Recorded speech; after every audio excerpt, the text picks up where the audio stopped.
Who goes there? Hey, Israel. It's just me and Pudge. What's the secret password? Skull and crossbones. All right, mates. Come aboard, but step lively. Pudge says he's ready for his initiation into the Legion of the Black Pirates, Israel. The biggest step a man can ever take in his whole life. I don't know if he's ready or not. I'm ready, fellas. I'm ready. What do I have to do? Well, we have a very secret initiation ceremony.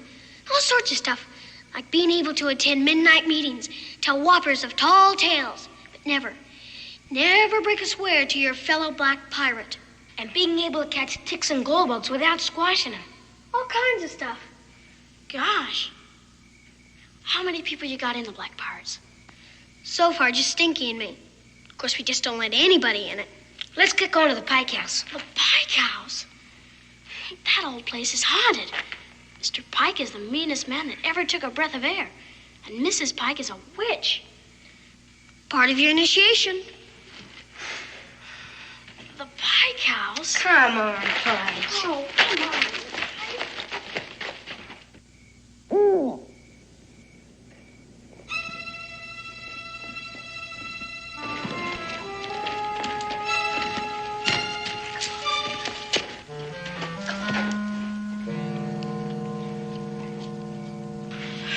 I've never seen it in the dark before.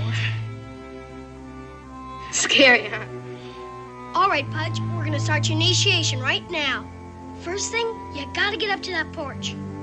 Got your slingshot? You gotta throw 3 rocks against the front door. Right, Israel? Right. It's gotta be 3, Pudge. That's the rule. But what if old Lady Pike comes out? You want to be a black pirate, don't you? Then get going. But wait.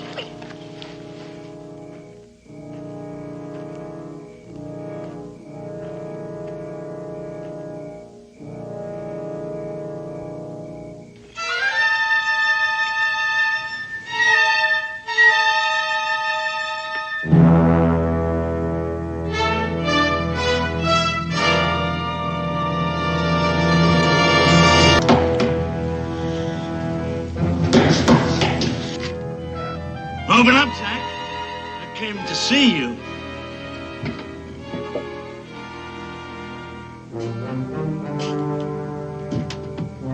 Hello, Sam. Been a lot of years. A lot of years. Rotting in jail. I've been out for a while.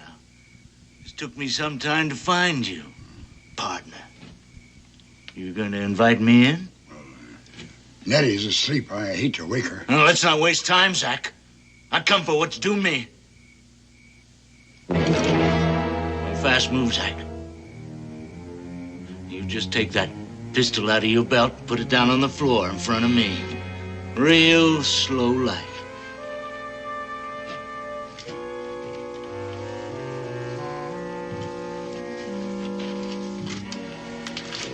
Right back up, Zach. Into the house.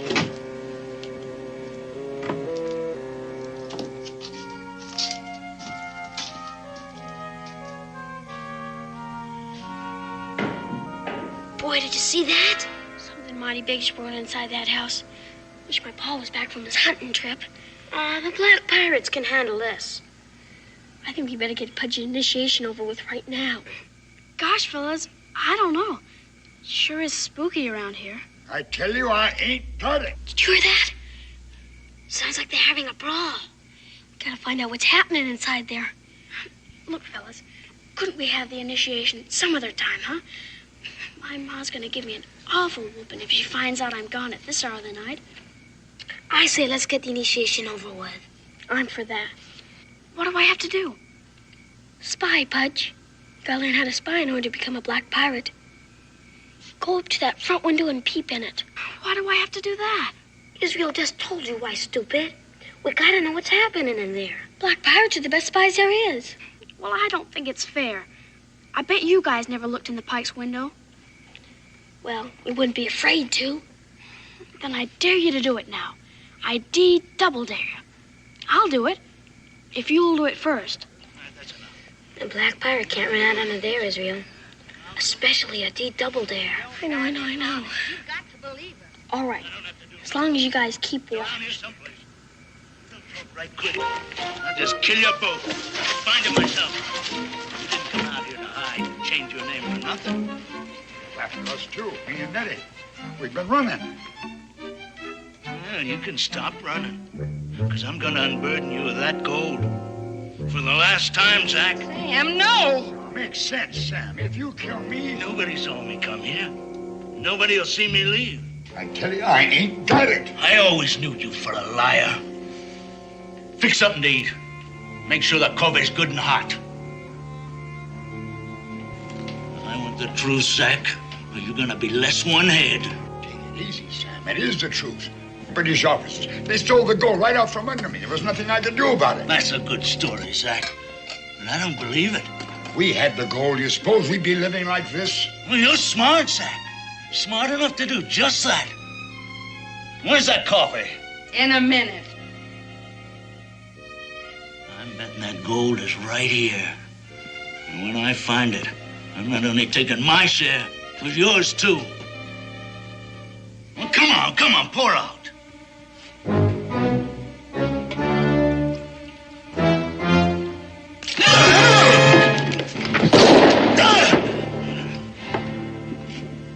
Dead. Stealing's one thing. Murder's another. It was him or us. It's just as simple as that. And if don't follow, we're gonna get caught.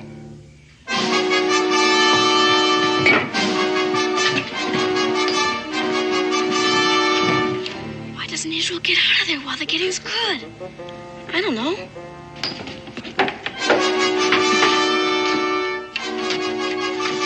Israel's a gunner. Spot him for sure.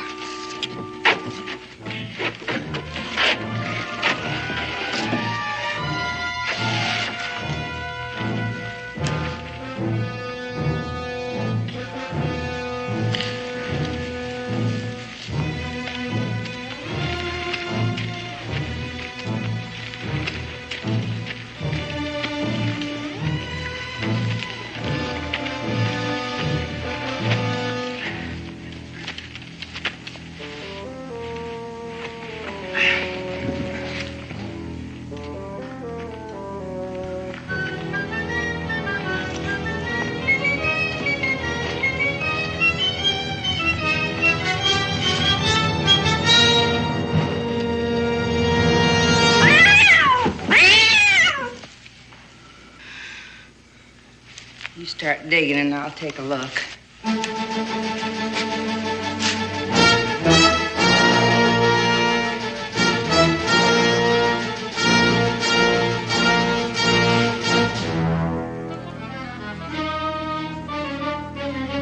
Why doesn't he run?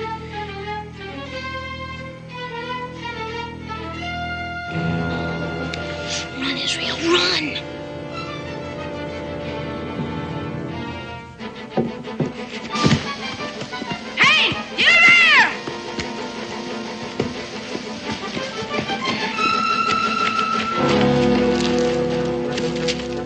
Look at him.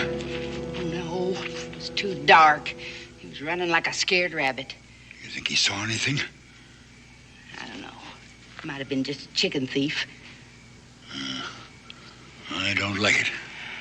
I don't like it one bit. We better move the grave just in case. Yeah, now, what's this? Kid's slingshot. The Black Pirates. Wait,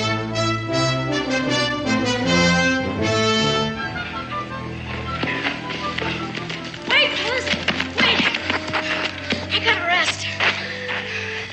Murder, Zero. Murder. Cold-blooded murder. What are we gonna do? Nothing we can do tonight. It's way past midnight already. Midnight? I think the best thing for all of us to do is go home and get to bed. My mom's gonna tan my hide if she catches me. Then don't let her catch us, stupid. Let's meet at the cave tomorrow and decide what to do. Meanwhile, don't tell anybody what happened, okay? Agreed? Yeah, agreed. Agreed. Let's go. See ya.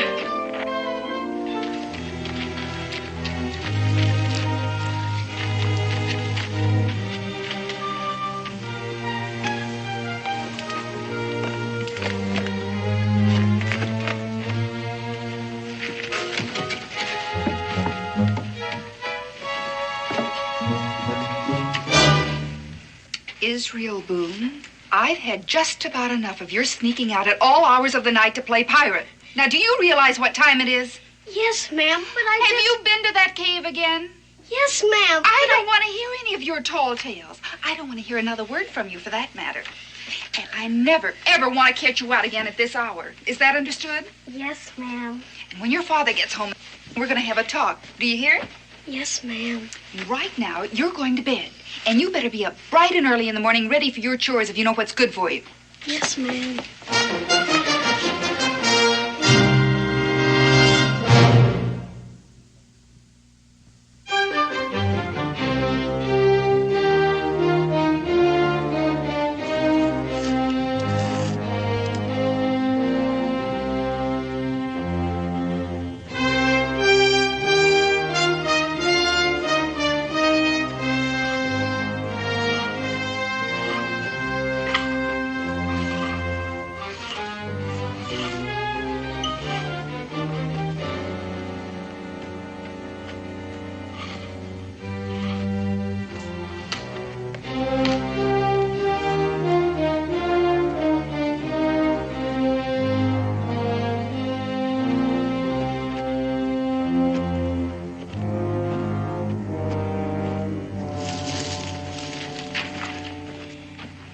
Hi, Israel. Hi.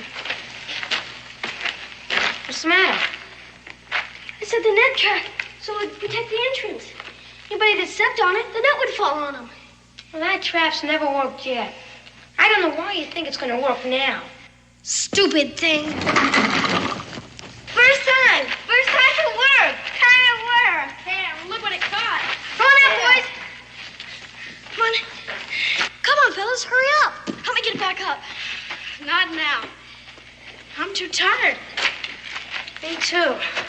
Couldn't get a wink of sleep all night. Yeah. Same here. I kept hearing weird noises outside my window. I know someone was walking around in our front yard after I got home. Big, heavy footsteps. Like Zach Pikes. What are we going to do? Pikes will murder us like they did the stranger if they find out it was us who saw them do it. Gosh, I'm too young to die, fellas. With my paw gone, I don't know who to tell. Mom wouldn't believe me because of all the tall tales I've been telling lately. You know how girls are anyhow. My mom would be the same way if I told her. And Pa gave me an awful wailing last time he saw me out after I was supposed to be asleep. Tell? What are you guys talking about? You just said we'd be killed by the Pikes if we tell. Now, wait a minute. There's been a murder. Somebody has to tell. And we're the only witnesses. Not me. I'm not telling. Me neither. I vote we make a pact to keep Mom and tell nobody ever. I vote that way, too. But wait a minute. That's 2 against 1. We'll do the Black Pirate swear. The blood oath? You got it, Israel. The Black Pirates voted. What do we have to do? Stand up. Now put on your patch.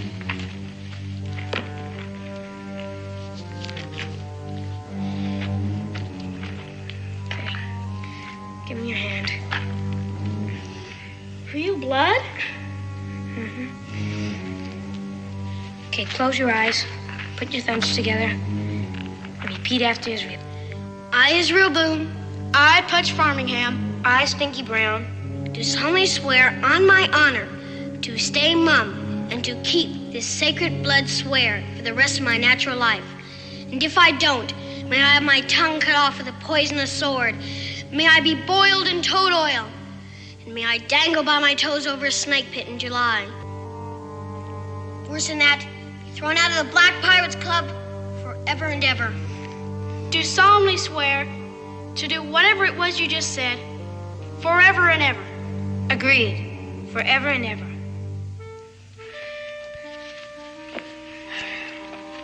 Here.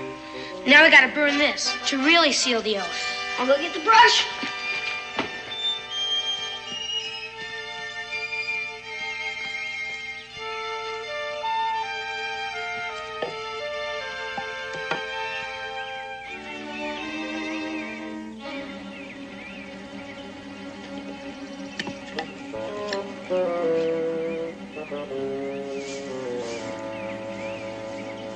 Israel Boone. You looking for something? Maybe this is what you want. Your slingshot, isn't it, boy? All the boys have them. Well, you can tell your friends I found it. Now be glad to return it to its rightful owner. Yes, sir. Bye.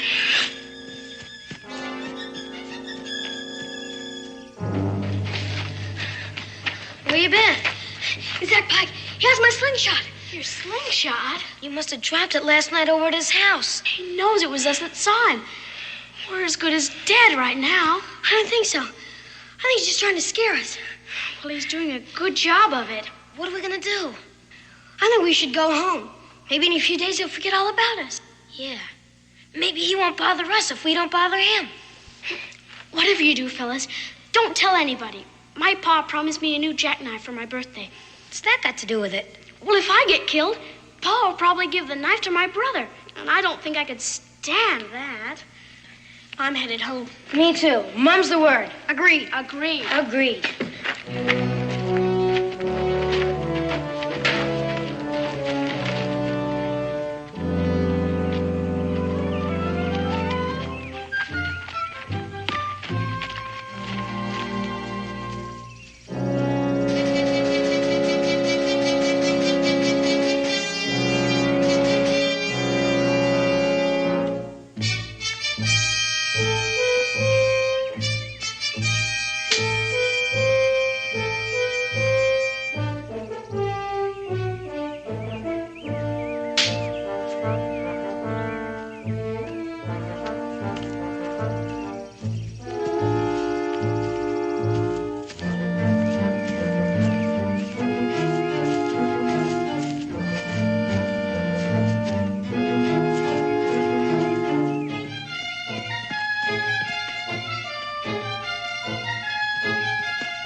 Israel, what on earth is the matter with you?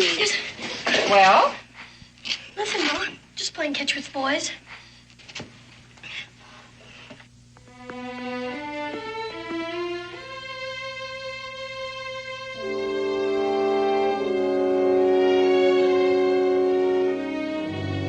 Israel, you haven't eaten a bite of your dinner. Now, is something bothering you? No, ma'am. His head just don't feel well. Well, is there something you want to tell me about? No, ma'am. Israel, I'm sorry if I've been hard on you while your father's been away. But you've been impossible with those wild stories and those disappearances in the middle of the night. Now, you're going to have to change your whole attitude. Do you understand that? Oh, yes, ma'am. Can I be excused? All right. But I want you to fetch me some water from the well before you start your school lessons. Yes, ma'am.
Israel, there's no one out there.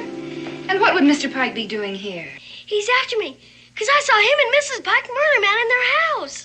Israel Boone, I told you. This isn't a story, Ma. I saw him do it. They buried the body. Stinky and Pudge were with me. They saw it, too.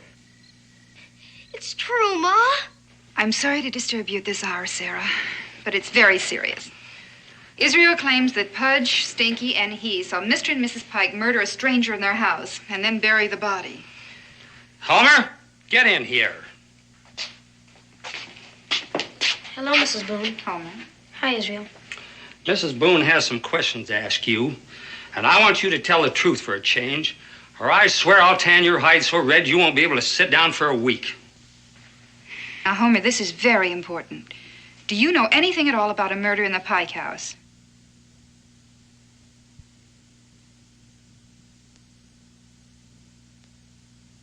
Homer, answer Mrs. Boone.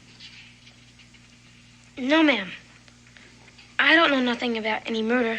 Stinky! Israel, be quiet. Are you absolutely sure, Homer? Yes, ma'am. I'm as sure as I can be.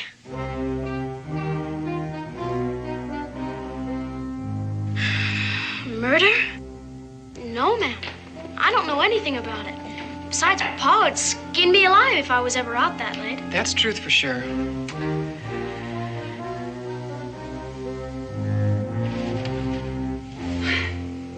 Telling a tall tale is one thing, Israel, but lying and involving your friends in it is another. I just don't know what's gotten into you, but I'm through talking. You know, your father will be home in the morning, and I'm going to let him settle this.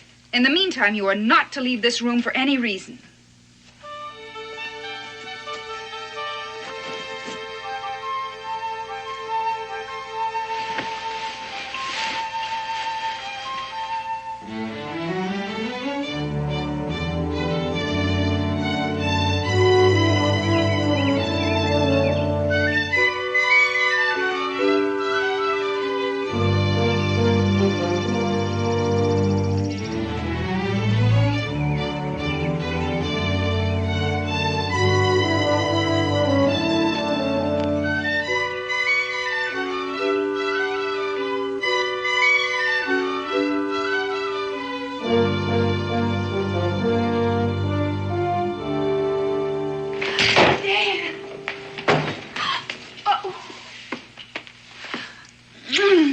Oh, it's so good to have you home. It's good to be home. How was the trip? Well, I got enough meat for all season. Wonderful.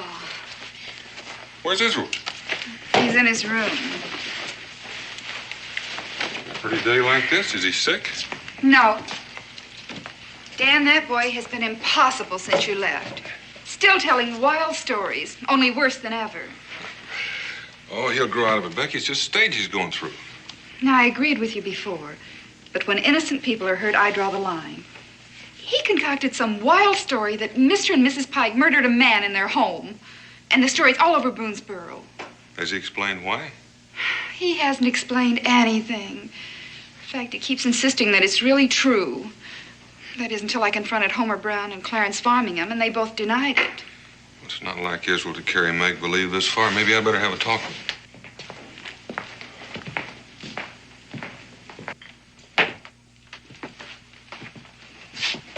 Israel?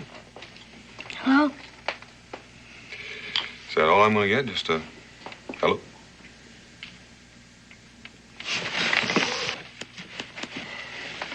I hear we've had a few problems since I've been gone. Your mother's very upset over your behavior, especially concerning that tale about the Pikes. But it's not a tale, Pa. Well, imagination's a wonderful thing, son, but you can't let it get away from you. Sometimes, before you know it, innocent people get hurt. And I know you never intended to hurt the Pikes, but they've been hurt. And I think you owe them an apology. An apology? They're murderers, and that's a plain truth. They're due an apology from you. The tale you told about them caused them a great deal of embarrassment. Now, you have nothing to be ashamed of in admitting you were wrong. I told a few stories when I was a boy. Some of them were pretty good, too. Now, I want you to come with me right now over at the Pikes, and we'll apologize. we'll get that over with. No, Pa. They'll kill me like they killed a stranger. Israel, I'm not going to argue with you. You'll do as I say. Yes, sir.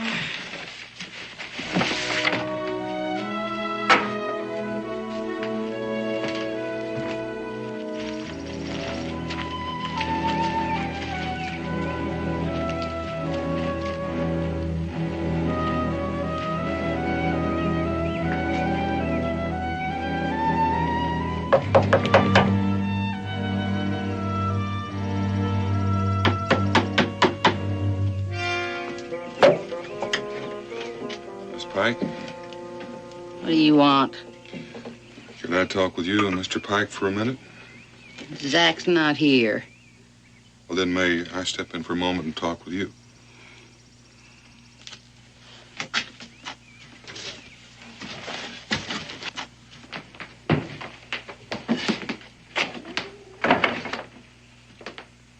Well, what do you want? My wife and I feel that we owe you and Mr. Pike an apology for the story my boy made up. I just want you to know that he's going to be punished for his behavior. We just want you to know that we feel badly about what's happened. Israel, have you got something to say to Miss Pike?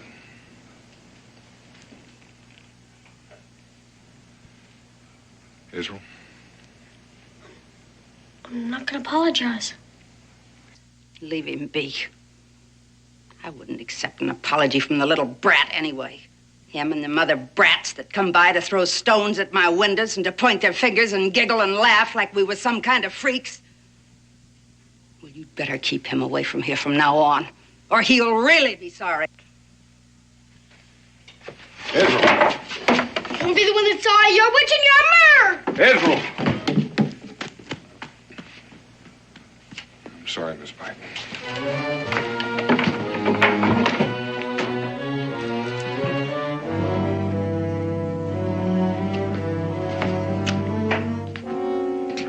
You heard? Everything. I think it's time that boy had an accident. One killing's enough. Maybe we ought to clear out. And have Daniel Boone wonder why we left. Why, that boy of his would have him digging out there in no time. Well, Sam could have told somebody about the gold. They could come looking for him. He was too greedy to let anyone else in on his share. The gold's ours, neat as can be. All we gotta do is get rid of Israel Boone.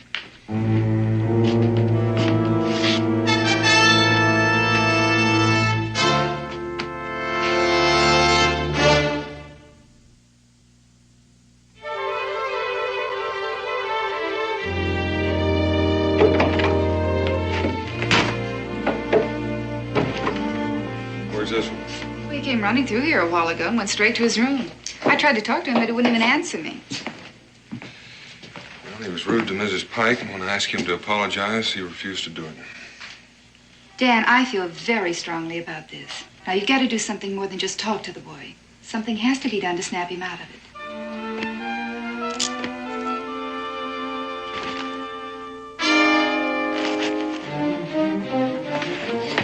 Oh, Pa, he's out there. Zach Pack. He come to get me again. Now hold on and calm down. I saw him. Where did you see him? At my window. Dan, this is nonsense. Now, he claimed the same thing once before.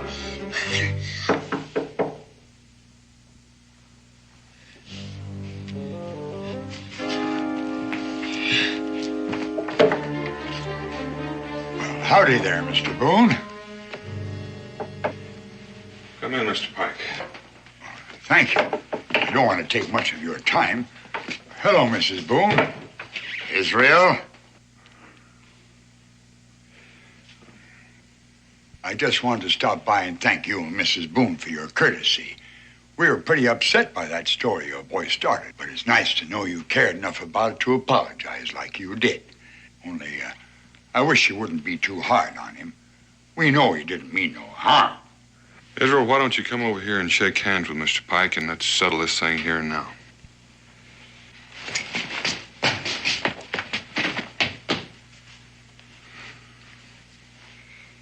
Sorry, Mr. Pike. Just not himself lately. Spring fever's got him, maybe. But like I say, Don't be too hard on him. Good night, Mr. Pike. Thank you. Dan, that was the last straw.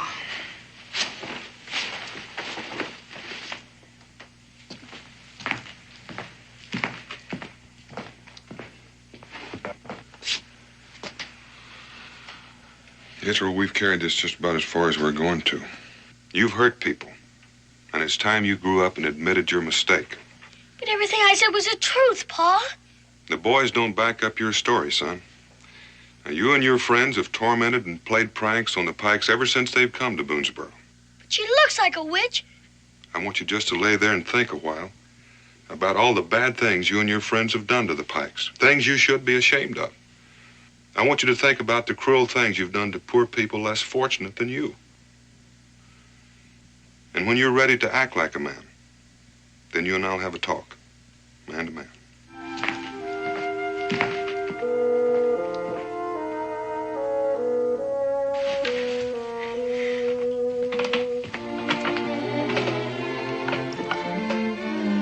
How's Israel? I haven't heard a sound out of him since you left. I reckon he's got a lot of thinking to do. I think I'll just stick my head in and see if he's all right. Well, I wouldn't do that, Becky. I think he's had enough talking to for one day. Hopefully some of it'll sink in and he'll be all straightened out tomorrow.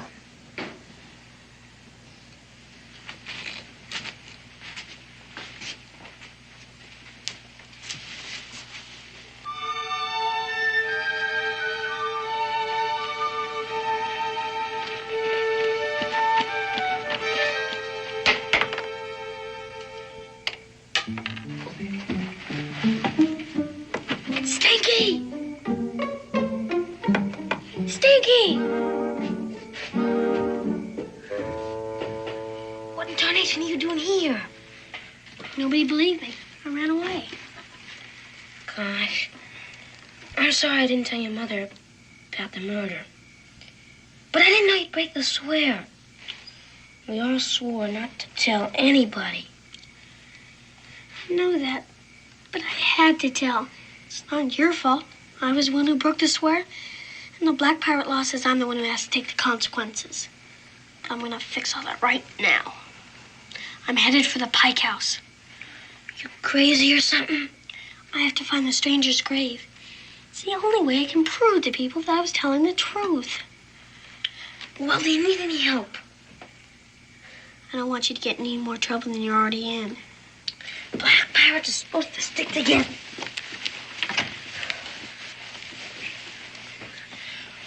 We better round up Pudge.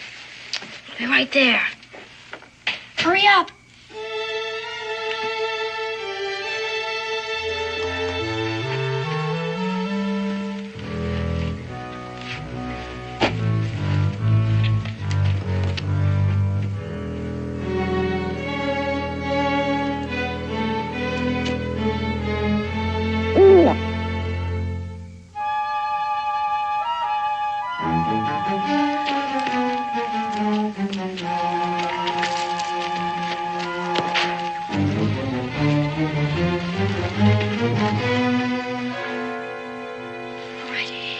There's a shed behind the house where Pike keeps his tools. We're gonna need 2 shovels. Stinky and I'll get them while you keep watch. All by myself? Would you rather go with Israel and I'll stand lookout? No. It's kind of scary. Just hurry up. All right. If you see any movement from the house, give the Black Pirate warning whistle. Right. Israel. Yeah. What's the Black Pirate warning whistle? Oh, boy. Well, just whistle any way you can, Pudge. We'll know it's you. Come on, move out.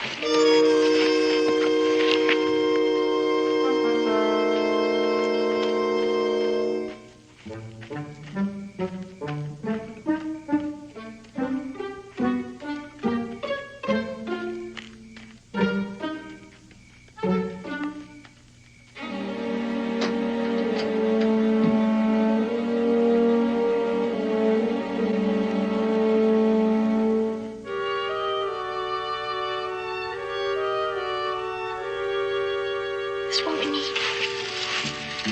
Come on, Israel. Let's go. Wait a minute. There's something buried here. What is it? Looks like a blank shirt. It is a shirt. Israel, the shirt is covered with dried blood. Do you think it's strangers? Could be. Could also be Zach Pikes. He must have been covered with blood after carrying the strangers to the graveyard.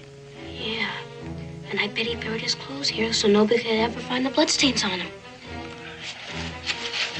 Maybe there's more.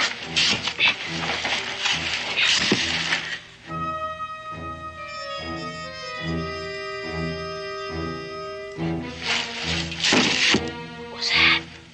Oh, no. I think it's circling back.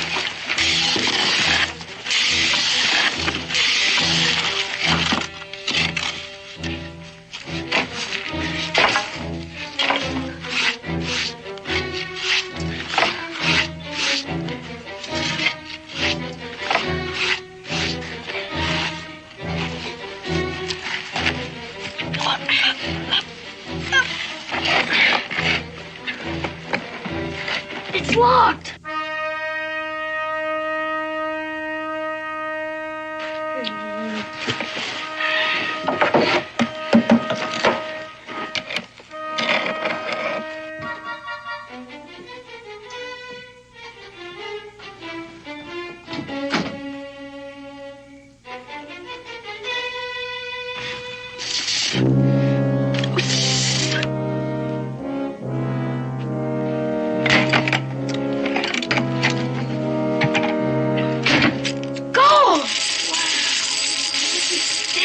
Here. I bet it's pirate's treasure. Wait till I tell my pa about this. You're not going to tell anybody anything, boy.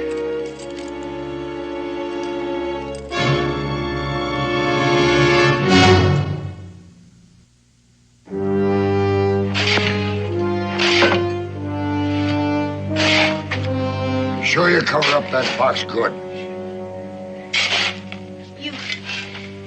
You're gonna be sorry for everything once my pa gets hold of you. I don't think you heard right, boy. You're never going to see your pa again. Now let's go for a walk. And bring those digging tools with you. You're going to need them.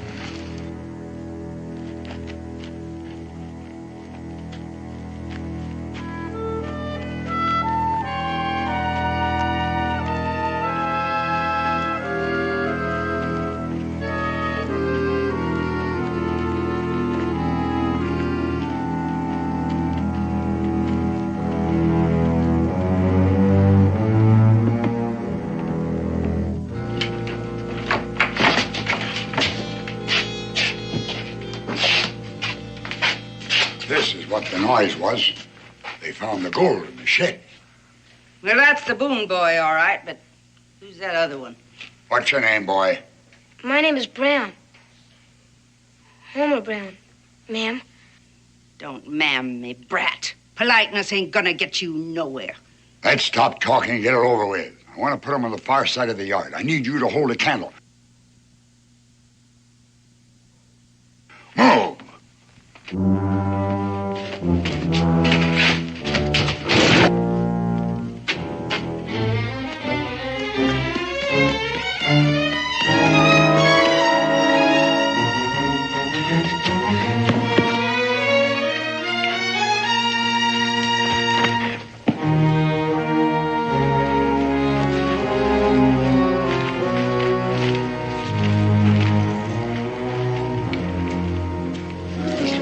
Good spot. Plenty of room for 2 graves. Start digging.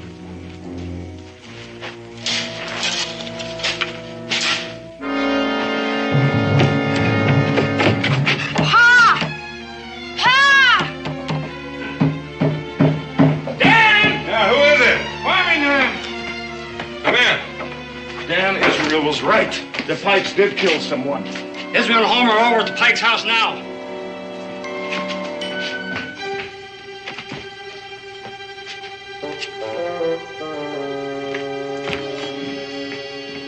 Gone, all right.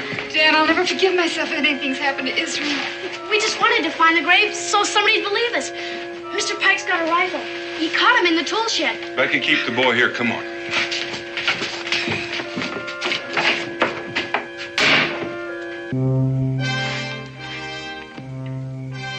I'm getting tired.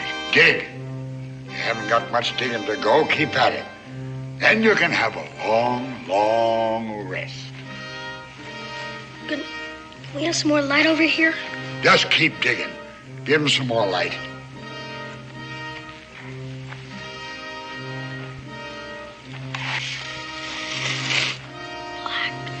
Pirates!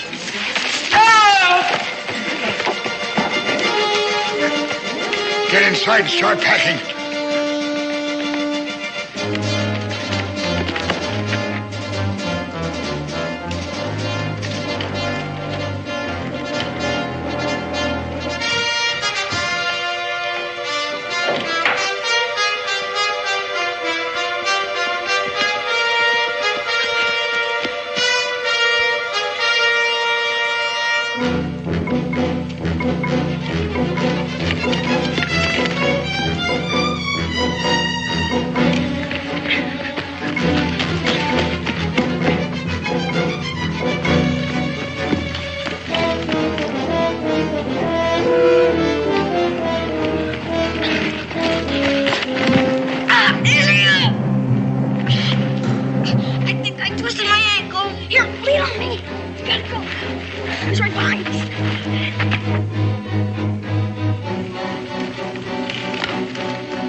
Miss Pike. Stay here, Hank. Boone! Over here!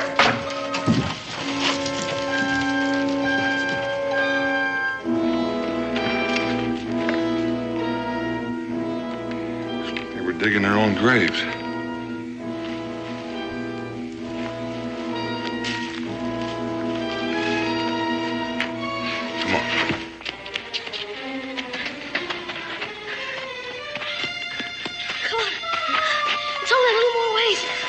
Listen.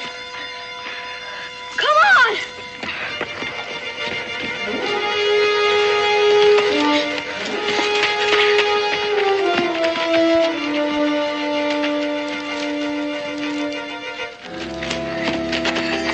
Over here.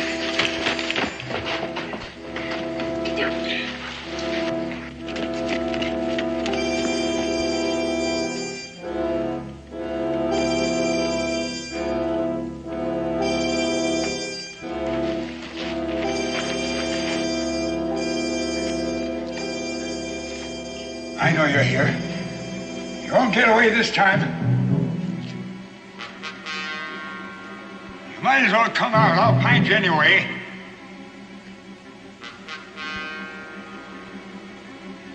Look now, I'm tired of fooling around with you kids. Come on out. Uh-huh. That's who you are.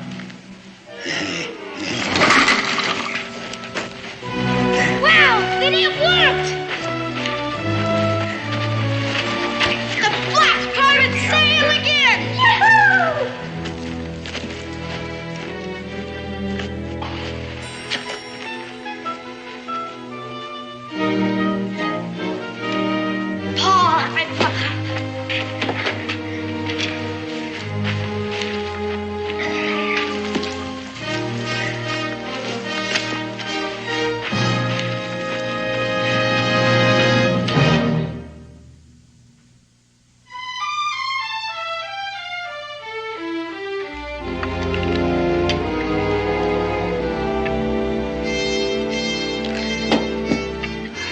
More potato salads? No, ma'am. No, thank you. I'm about stuffed as it is. Pa, did they ever find out who the stranger was? His name's Sam Bedford, Israel. Evidently, he and Pike were in the Army together and were mixed up in an Army gold theft. Pike disappeared with the gold. The Army caught up with Bedford, and he served a term in prison. When he got out of prison, he went looking for Zach Pike for his share of the gold. That's about it. From there on, you boys know the story better than anybody. Wow. Wait till everybody hears about this. We'll probably all be heroes. You'll be heroes to the Army when they get that gold back, that's for sure. You know, I wouldn't be surprised if they made you boys honorary colonels. Honorary colonels? Wow. Golly. The Black Pirate sails again! Yahoo! Israel, Yes, sir? I think I owe you an apology. You do? Mm-hmm. For that talking to about those tall tales. Oh, that's all right, Pa. I guess I'll tell a few more tall tales before I'm through. So just give me credit for the next time. To the cave!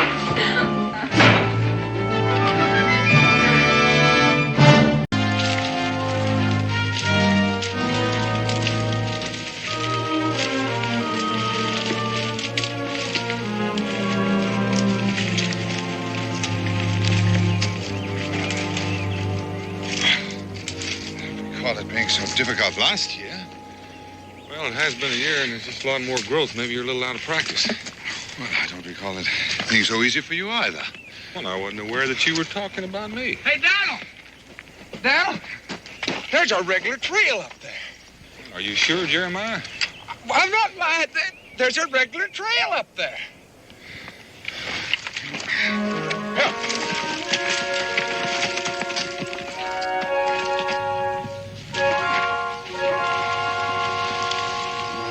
See there? There it is, just like I told you.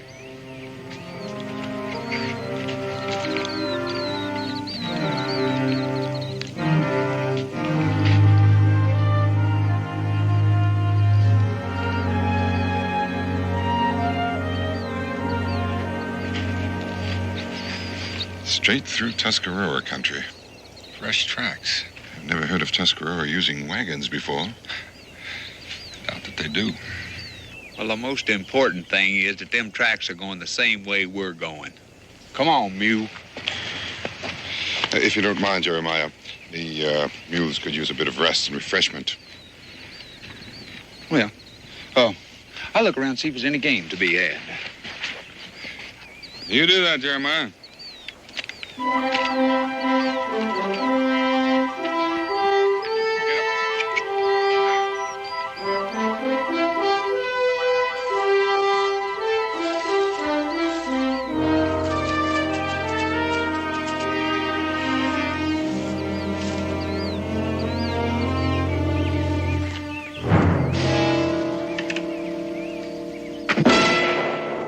Jeremiah shot us. Help! Help! Ah! Trouble.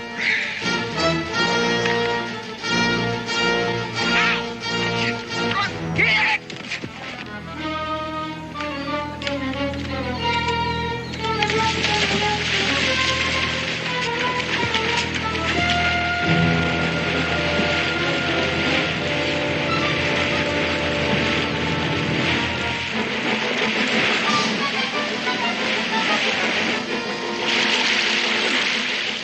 Jeremiah?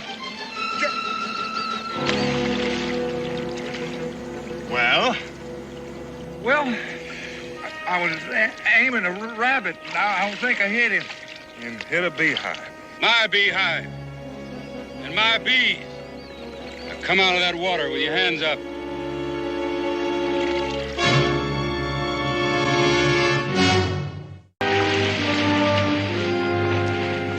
Your name's Boone. Daniel Boone? You're a long way from home, ain't you? Quite a piece. We've been hunting and trapping up north.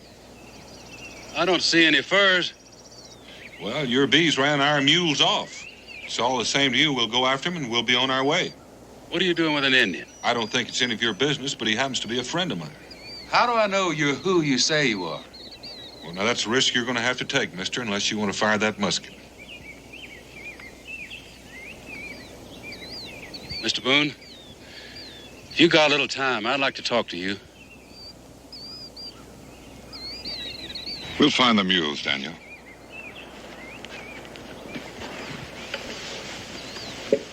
Thank you, Jeremiah.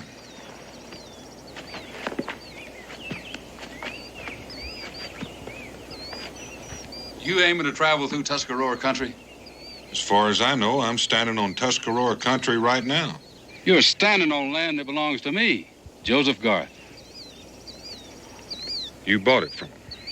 Bought it? The land belongs to them who use it, Mr. Boone. Oh? Well, how do the Tuscarora feel about that? That's what I want to talk to you about. If you could walk along with me up toward my place, I could get some work done while we were talking. I'd be grateful if you'd come and hear me out, Mr. Boone. All right. Okay.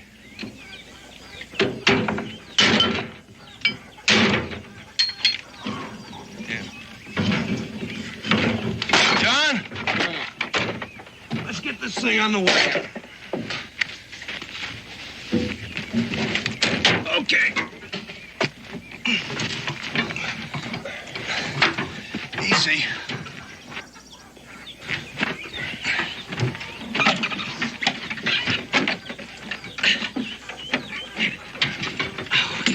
Watch it.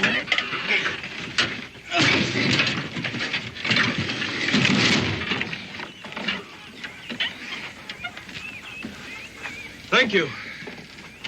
I'm Orville Garth. This here's no time for socializing. Now get the car on over to the mine, Orville.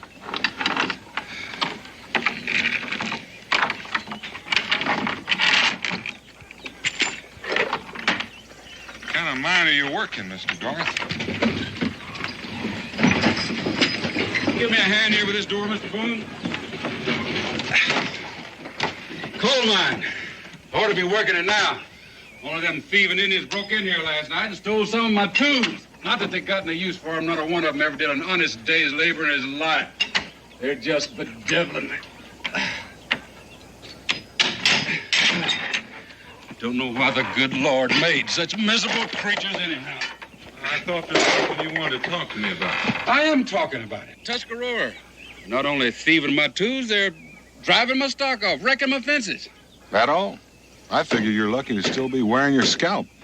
You think I fear that handful of heathens? Handful? Just 7 or 8 of them, camped a half a day's ride from here. Well, for your information, Mr. Garth, there are a couple of thousand camped right over those mountains to the west. Now, their chief is Black Hawk, and he doesn't take kindly to folks squatting on their land. Mr. Boone, I can manage. Now, for some reason, Black Hawk hasn't chosen to do anything, but if he wants to take this land back... I don't know why you're trying to scare me, Mr. Boone, but you're not succeeding. Not too bad. When I got here, this land was nothing. Now I've made it into something. You know how? By the sweat of my brow. Mine and my sons. And I could offer them lazy Indians work, too, if they'd take it. And I've offered them pay, even. Mr. Garth, you don't take a man's land and ask him to work it, pay or no pay. Looks like the way you're talking, I can't expect any help from you. Mr. Garth, you've got bees and livestock, pasture, crops, timber, and even a coal mine. The only trouble is, none of it belongs to you except the bees and the livestock. I've got a contract to supply coal to the foundries at Portsmouth. And I'm legally obliged to fulfill that contract. And I'm way behind schedule now. There'll be a dozen wagons here in 3 or 4 days. And one way or another, I'm going to fill them with coal. Tuscarora coal. Them heathens didn't even know the coal was there till I opened the vein. If they value it so much, why don't they work it? Mr. Garth, apparently we're speaking the same language, but you're not making any more sense to me than I am to you. All ready, Daniel? Fine, Mingo. Mr. Garth, you asked my advice. If I were you, I'd try to pay for this land with something they value. Like what? You give them whiskey and they'll go crazy. You give them guns and they'll kill us. Unless you keep those bees just for stinging people, you've got honey. And I've seen Indians go through torment trying to rob a bee tree. A couple of gallons of honey might pacify the whole tribe. Dinner's ready, Mr. Garth. Where are the boys? You're over to the mine. They'll be along directly. Mr. Boone, won't you and your friends take the midday meal with us? My wife's a mighty fine cook.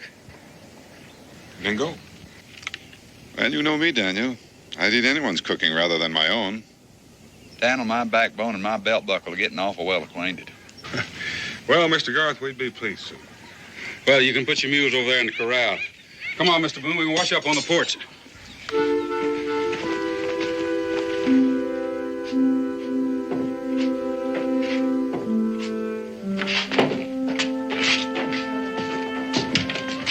Mr. Boone, will you sit at my right? Friends can sit alongside you.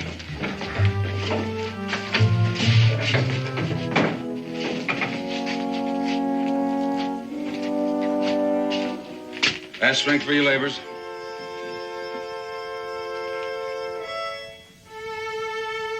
Set.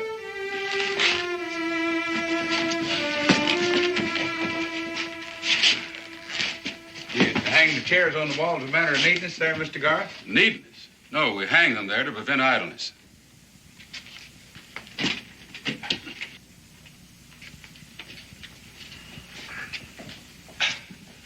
Chair on the floor is a temptation to sit. In this family, we sit only at meals and lie down only at night. What happens when you get tired, Mr. Garth? Garth don't allow himself to get tired.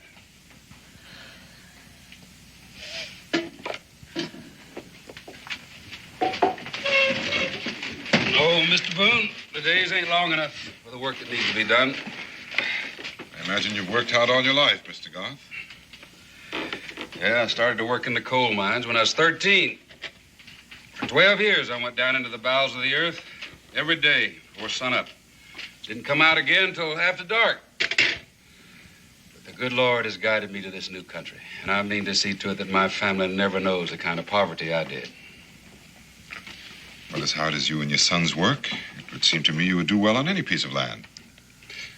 At least there's enough land so everyone will have their fair share. Coal mining is what I know best. I found this one for myself. Mr. Boone, you know the Tuscarora. Would you take some of my honey to them?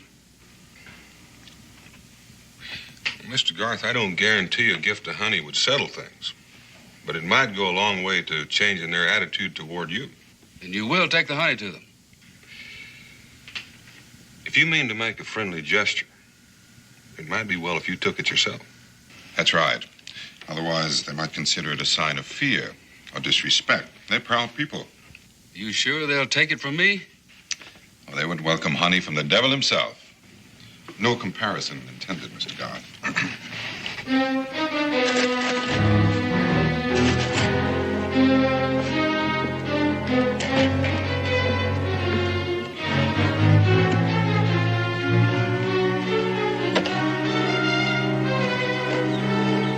You're welcome to spend a night, Mr. Boone.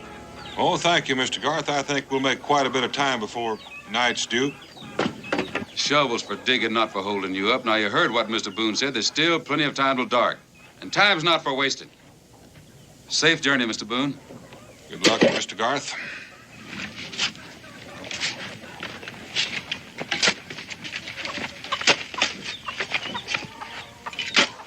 Boy, your daddy's really got you cowed down, ain't he? I don't know how a grown man takes it. Of course, it could be that you just growed up in size only.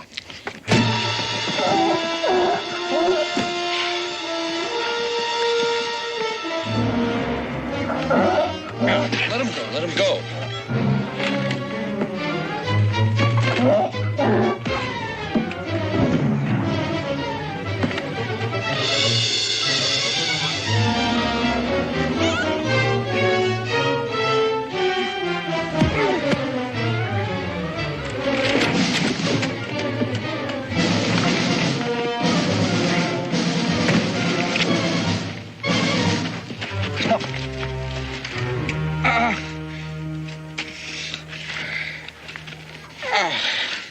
More than likely, that's going to swell, and you won't be able to travel for a couple of days. We were supposed to deliver those furs to Fort Sims tomorrow. Well, he can stay here till he's able to travel. Oh, no. I'll be fine. Stayed here, he'd work me like a mule. Mr. Garth, when are you going to take the honey to the Indians? I'll press it out of the combs tonight. It'll be ready tomorrow. I'd appreciate it if you'd take Jeremiah with you. We can stop by the Tuscarora camp and pick him up on the way back. Thanks again, Miss Garth. My pleasure. John, Orville, get this young fellow in the house.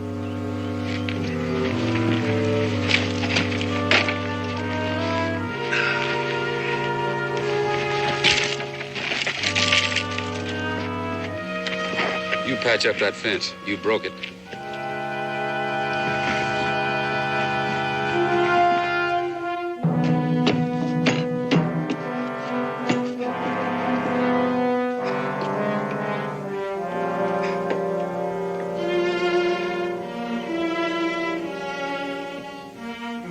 Mr. Garth? What are you doing? Getting the honey ready for them Indians. But you're... Yes, go on. What was I doing? You're putting something in it. What of that? You questioning me? No, I just heard you pounding, and I came to see. All right, you've seen. Mr. Garth, there's a limit to how far you can go. I know what I'm doing. I'm sorry I disturbed your rest. Now go on back to bed.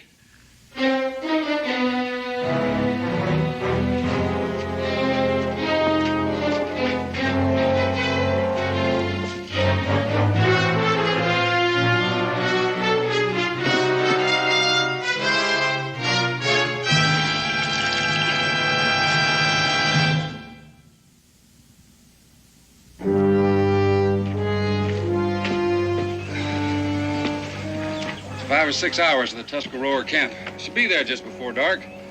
Tell them we'll be coming tomorrow with more honey. Pick up the wagon then. Yes, sir. And thank you very much for your hospitality, Mr. Garth. Bye-bye.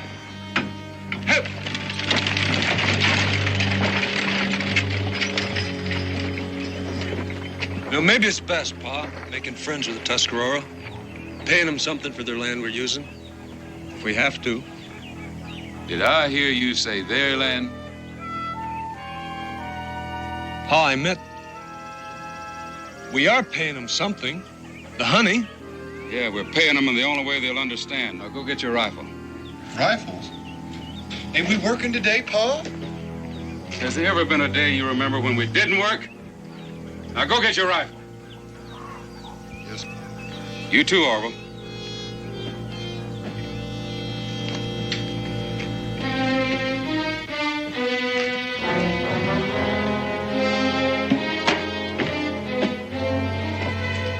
Well?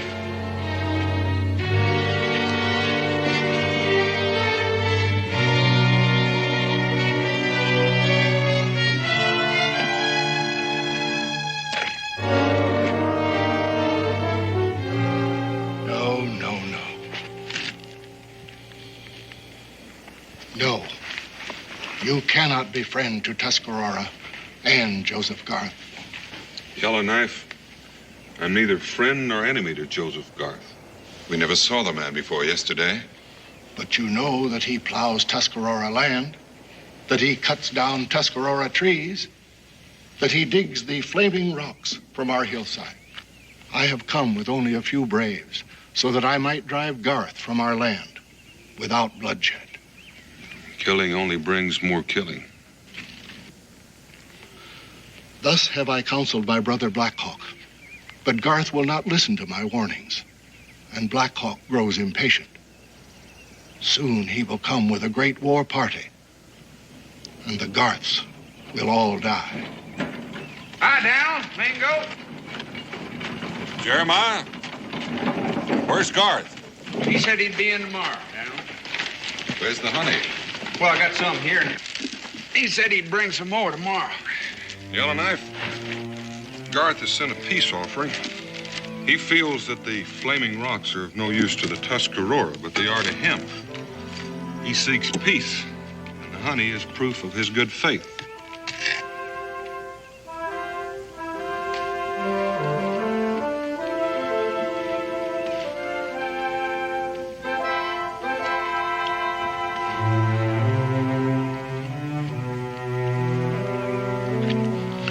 It is good.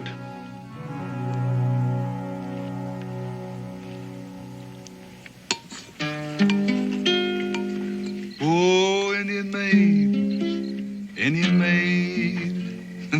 I'm a little bit nervous, but I ain't afraid. You black-eyed, black-haired Indian maid.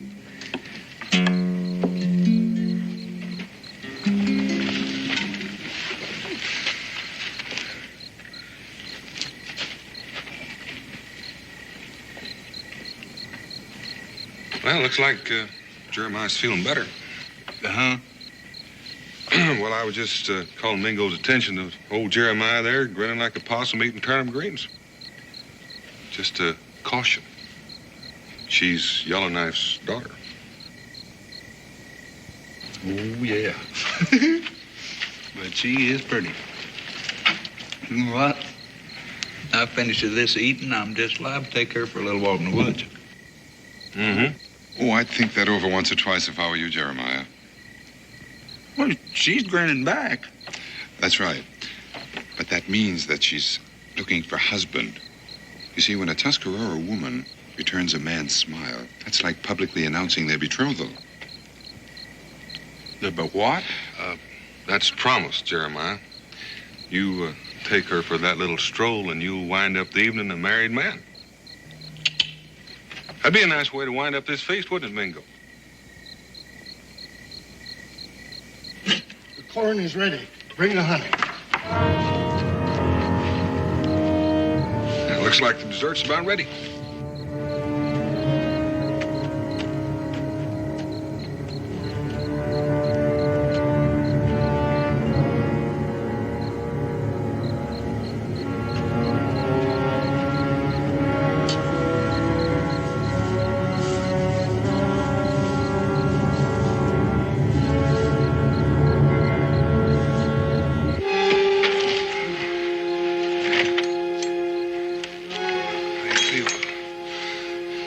Damn, there's something in that food. I'm sorry. Me too. Get some water.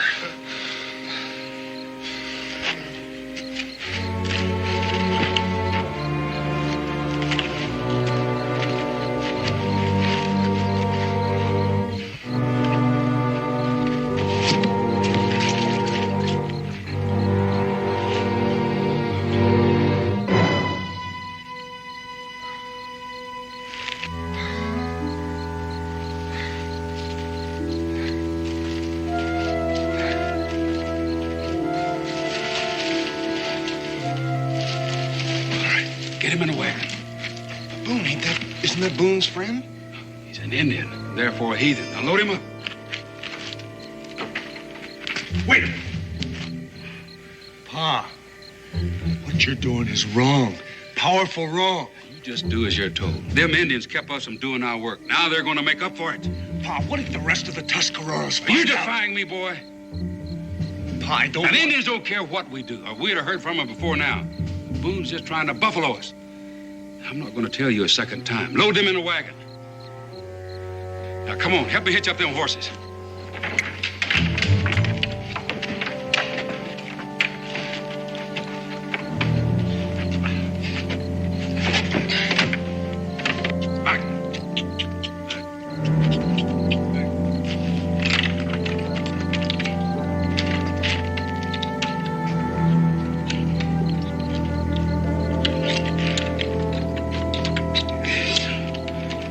Move on. Load them other Indians in the wagon. Don't bother with the old man and the women.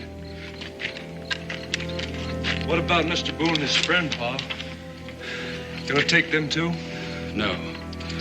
We'll put them on the pack mules. The mules know the way home. You finish up here. I'll take care of them right now.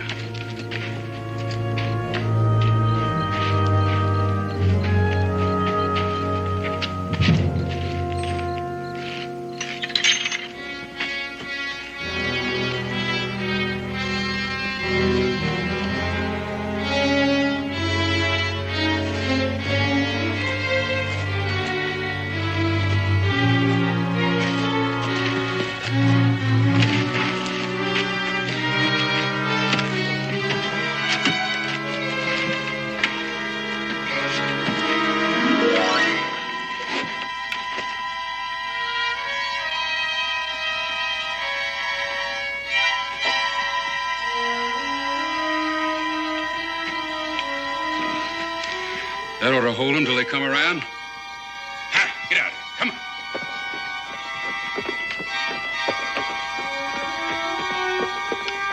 Pick up all the weapons you can find. There's no use leaving them laying around. I'll go help the boys with the rest of the Indians.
Tarnation. How do you feel? I feel like a cub bear with a bellyache. Splash some of this water in your face.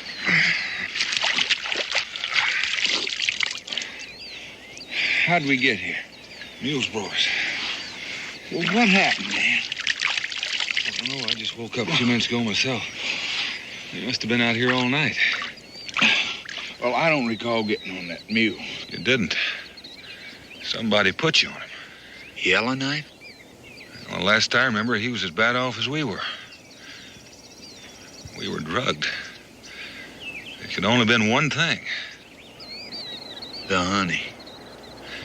Garth. Wait a minute. I brought that honey to him. Now, Yellowknife's going to think that we both got a lot of explaining to do. Get your mule. Get it.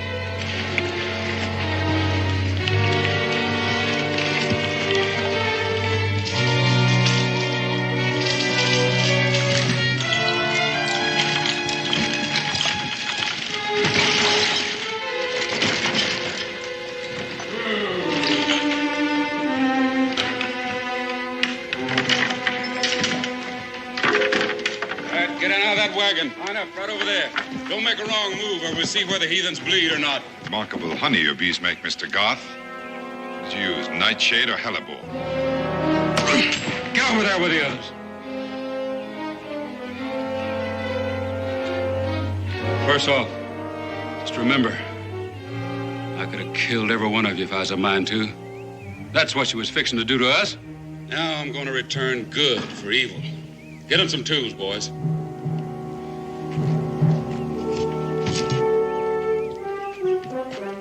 You see this? It's coal. In a few days, there'll be a dozen wagons here, and I gotta have enough coal to fill them all. Now, me and my boys would have done it ourselves, only you heathens wouldn't let us. Had to waste time standing guard and chasing you off. Now you're going to give us that time back. For the first time in your lazy lives, you're going to do some work. Now get inside of that mine. March! Get a move on.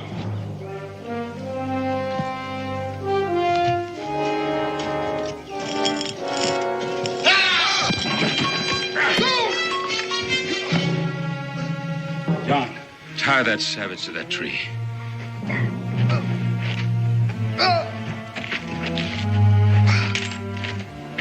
Stand right where you are, all of you. And watch this. It'll help you to keep your minds on your work.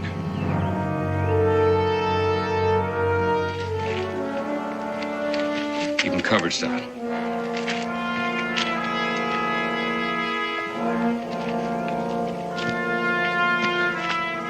Orville, lay it on him. Teach them heathens what to expect. Go on.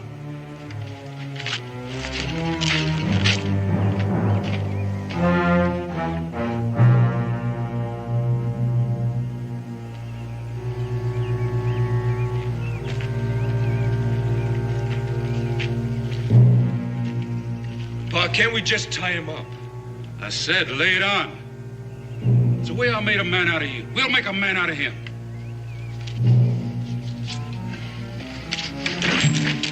If I had the time, I'd teach you to defy me.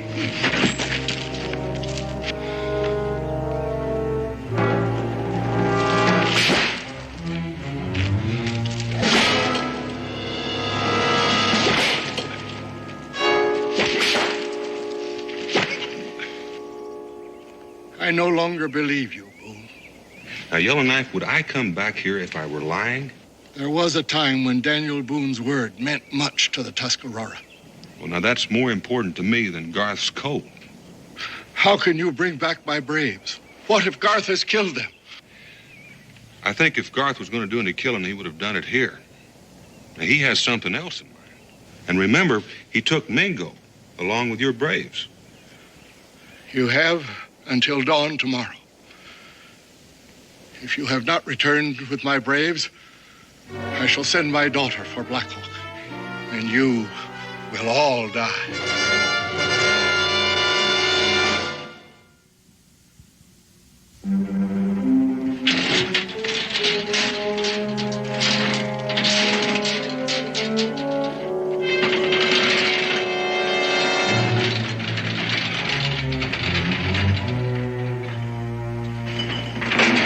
Don't forget the powder.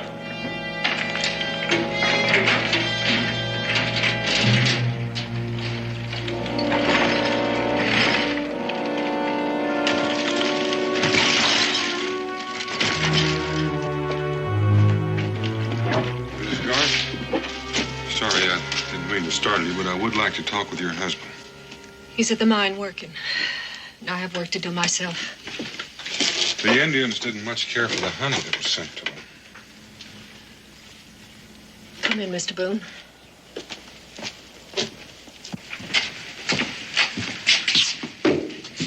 What happened, Mr. Boone? What was in the honey? Just tell us where the mine is. Oh, please don't go there, Mr. Boone. It'll only cause trouble, terrible trouble. There's already trouble, ma'am.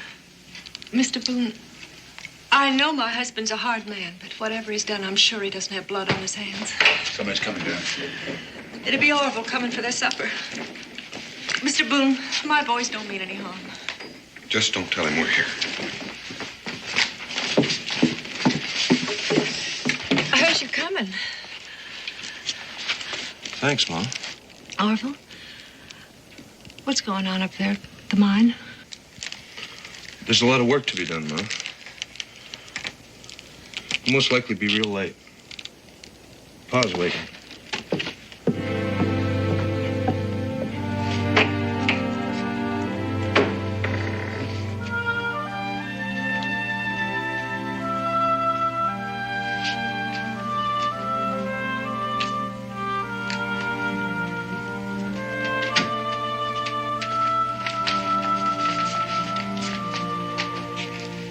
Some work has to be done standing, ma'am. Shelling peas isn't one of them.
Got the holes all drilled. We'll have to do the blasting ourselves. Or we will go in together and herd them Indians into the south shafts until we're finished. Come on. Keep an eye peeled, Stebbin.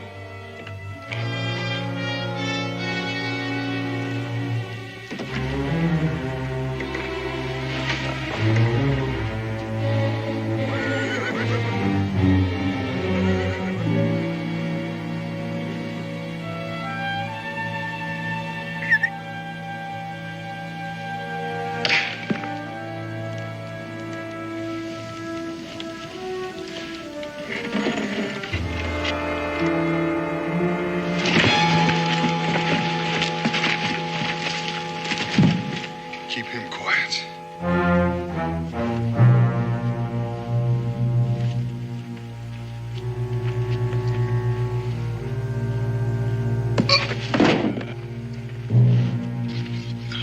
Does men go in there too? All of them. Can you walk? I can walk. I can kill.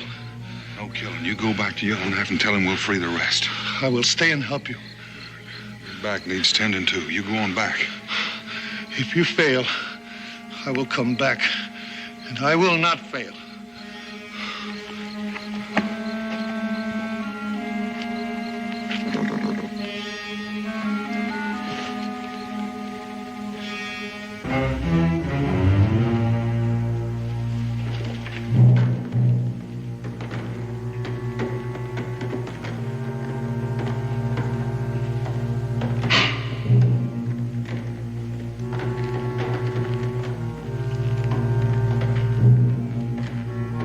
Get a move on.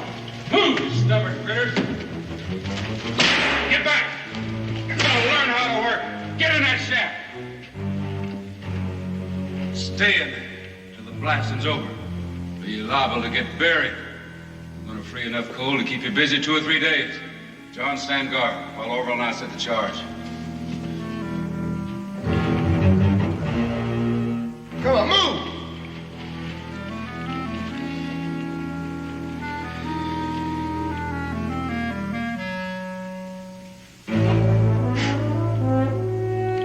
You stay put.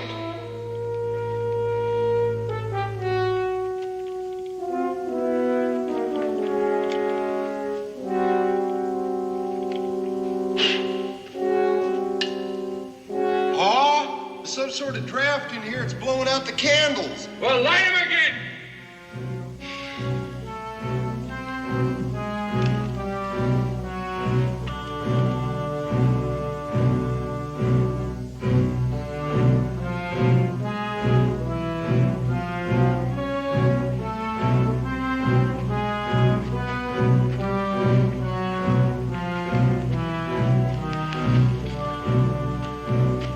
Get back! Go on!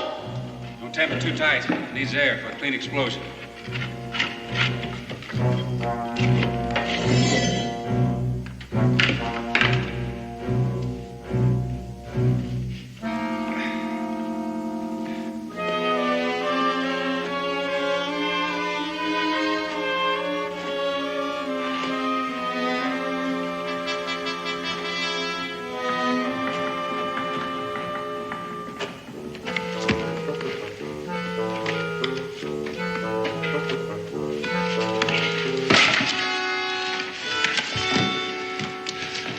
Go get that candle, Orville.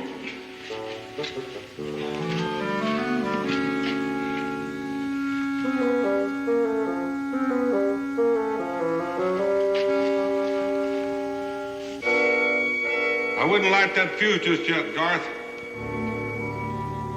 You've got no way of getting out of there without coming by me.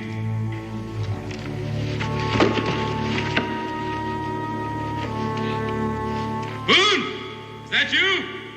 You got that quick, Garth. I'm between you and fresh air. If you want to breathe any more of it, you'll do as I say. Now, first off, John, get back in there with your paw. Go on, move. John, stay where you are, boy. He can't see you.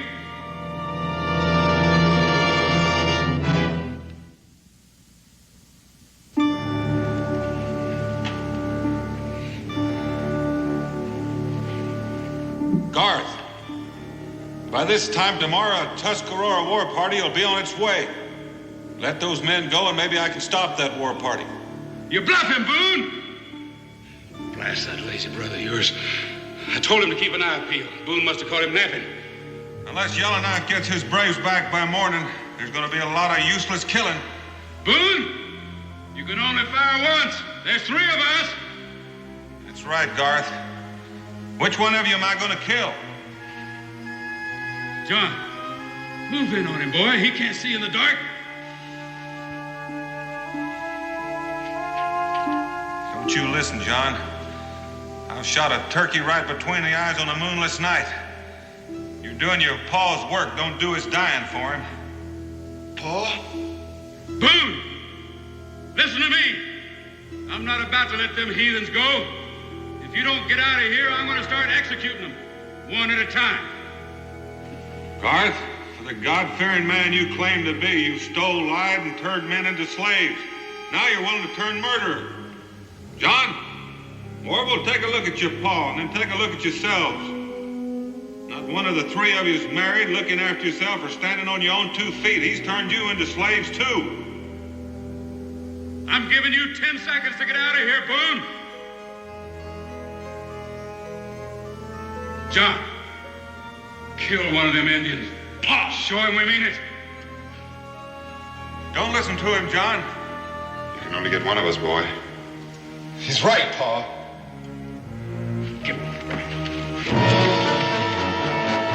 Oh, no!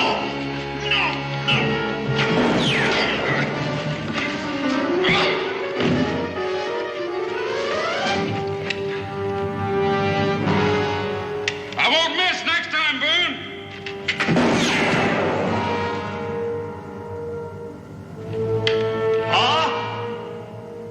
Watch out for Boone, boy!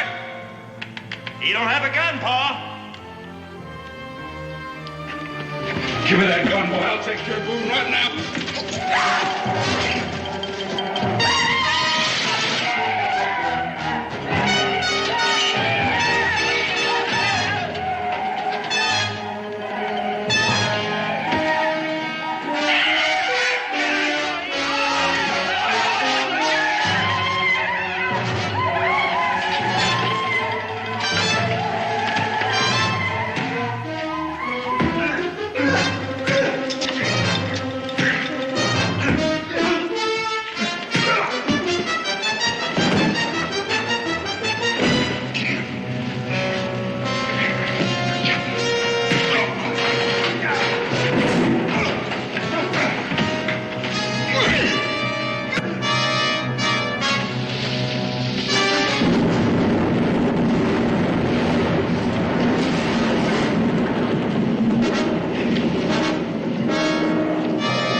Come on, boys, get over here.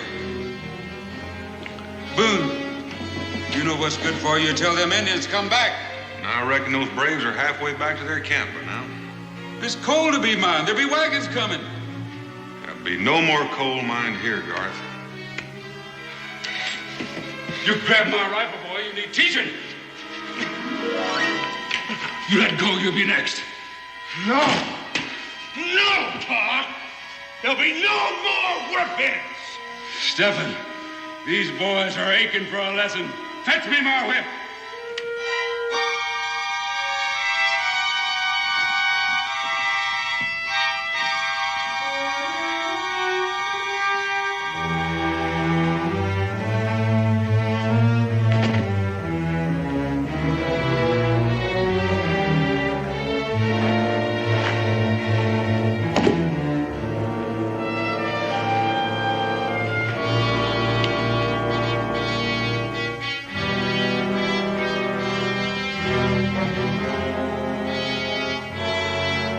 Like Orville said, Pa, no more whipping.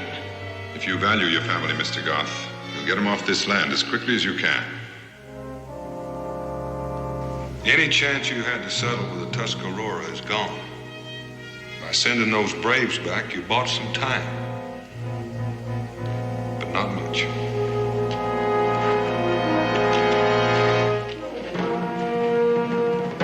He's right, Pa. It's over. Working together for the good of the family was one thing. What's been going on here lately, that's something else. But I'm your father. You'll do as I say.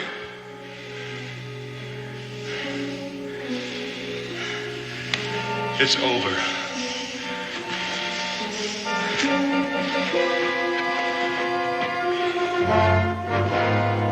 Boys, come back here! Boy.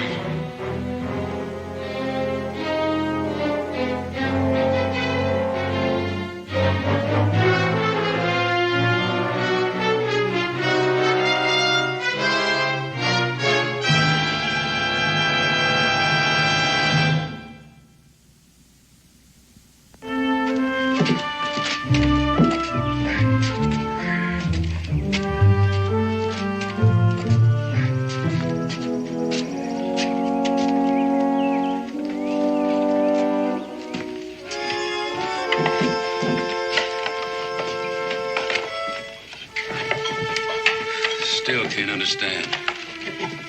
The boys to just end up and leave like that after all these years. After too many years, Mr. Garth. Thank heaven you finally forced them to make a choice. Choice? Between dancing to your tune forever and finding a tune of their own.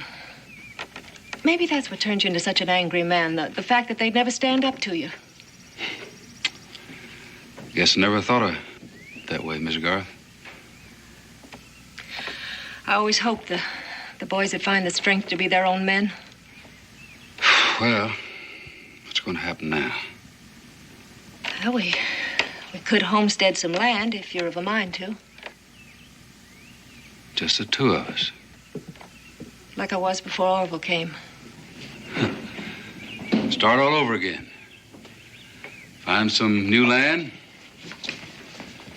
Build another house. Plant more crops. I've had enough of coal mining. Plenty of fine bottom land left in Kentucky. You know, Miss Garth, right now you put me in a mind when we first got married. Forgotten how you could take things in hand once you put your mind to it. That's so?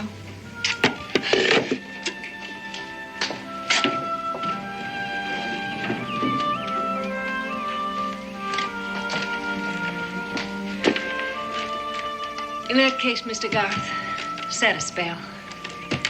You look plumb weary.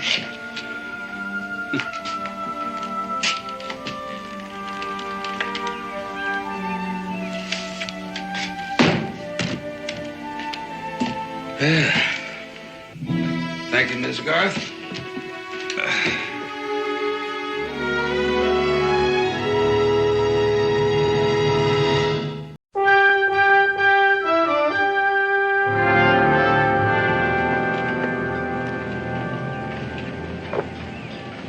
Got a coin for a cup of tea, Governor?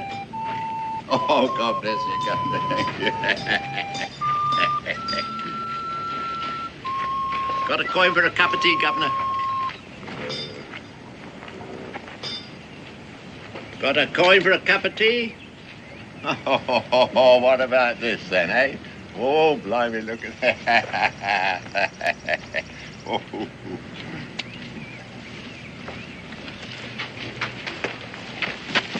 No denying it. You've got the finest velvet plush rocker in Charleston. No doubt, Mr. Stokey, but my wife is still going to scout me for getting it just the same. Why? You said she's been wanting a chair like that. Well, you don't exactly know Rebecca. What she wants and what she thinks she ought to have are two entirely different things. Maybe we'll throw some meal sacks around that.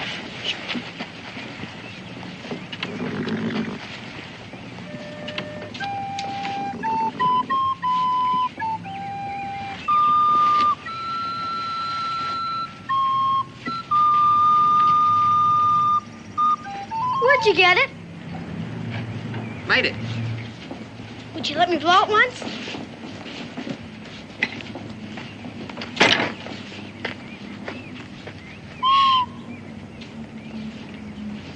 Keep it if you like. couldn't do that. And why not? It's mine to give, and I can always whittle myself another one when I got need of it. Well then, if you say so, sure do thank you. My name's Willie. Mine's Israel Boone. Yeah, that chair now. If you've got a bit of line, I'll lash it to the deck so she'll ride without a quiver. Sure.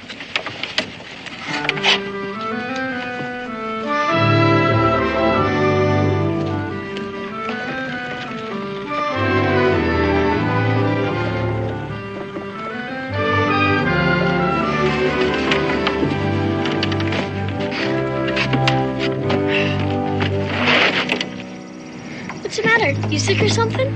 Look here. Could I get in the back of your wagon? I gotta hide somewhere just for a bit, please. Sure.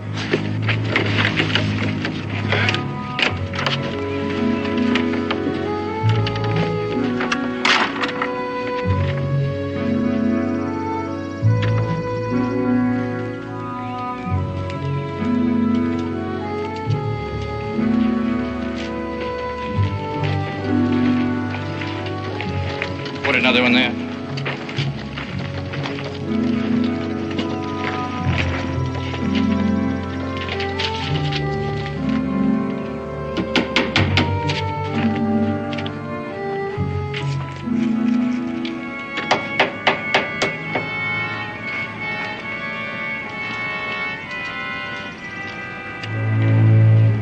Lieutenant Parker of His Majesty's Royal Marines at your service, sirs. We have reason to suspect that there is a mutineer from His Majesty's ship, the Molly Sean, hiding hereabout. In accordance with Article 27 of the treaty between the British Empire and the United States of America, we request permission to search these premises. Just see you keep your hands out of my pickle barrel. Well, goodbye, Mr. Stokey. I just hope on my next trip to Charleston I won't have to bring this rocker back to you. Oh, all Mrs. Boone has to do is sit in it once. Is that your wagon, sir? I think I'd like to search it. No, Pa, don't let him. Well, now, son, it won't hurt anything to let him have a look. Now, step aside, boy. But I got everything in place and all tied up good. Please, Pa. Well, Israel, you have done a good job. It would be a shame to have to do it all over again. Sorry, Lieutenant. Do I understand that you're defying the stipulations of the treaty between your country and mine? Well, now, Lieutenant, I'm not so sure your treaty necessarily covers this wagon. Israel, put these behind the seat. We've got a long way to go. Lieutenant Parker. Bye, Mr. Stokey. My regards to Mrs. Boone, Daniel. Hurry up, Pa. Please.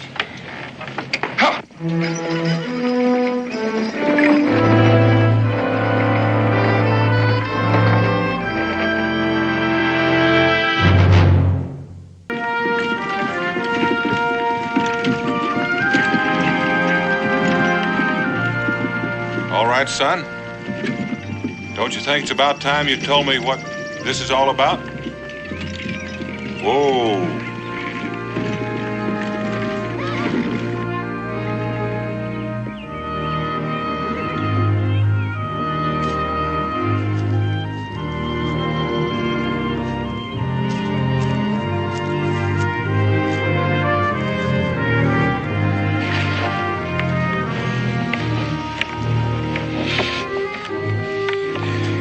Come on out. You all right? Come on.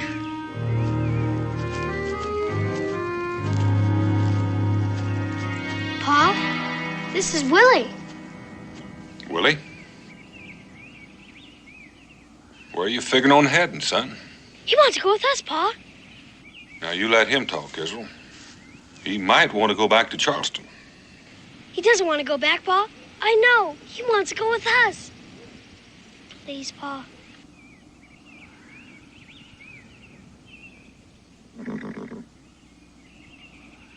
Well, if you're going to go with us, you better climb on up so we can get started. Thank you, Governor.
it rock good and easy, Becky? I don't know what you're talking about. Well, no, I could swear that chair was rocking when I stepped in. I figured you'd been trying it out. Well, I wasn't. I just must have bumped into it as I crossed the floor, that's all. But I did not sit in it. Oh, come on, Becky. Try it. Sit in it just once. No. All right, then I'll sit. Daniel Boone. Now, you know we can't afford a luxury like that. It'll be quite a spell before I take you back to Charleston. Well, you're just going to have to get it out of my sight, then. Cabin's the safest and driest place. It might rot out there in the lean-to. Daniel Boone. Now, I'm a weak woman. And it just isn't fair to set a temptation like that right in front of my fire. Becky, you are the finest temptation fighter in all of Kentucky, if not the whole world. Now, if you don't want to sit and rock in that chair, you won't. So now you just stop fretting. Willie's doing a right good job of patching the roof. That's one chore I can stop putting off. Thanks to Willie, there are a number of chores you can stop putting off. He's already repaired the drawers in the highboy so they don't stick anymore. He's shored up the spring house, and he's built 3 new shelves. I don't think I've ever seen anybody quite so handy. Becky, does he ever talk to you at all? The only person he ever talks to is Israel. Most he ever said to me was, "Thank you, Governor," and that's when we were leaving Charleston. Something sure got his tongue tied up. Dan, do you suppose he is the mutineer those Marines were looking for? I don't know, Becky. Maybe I'd be more honest if I were to say I don't want to know.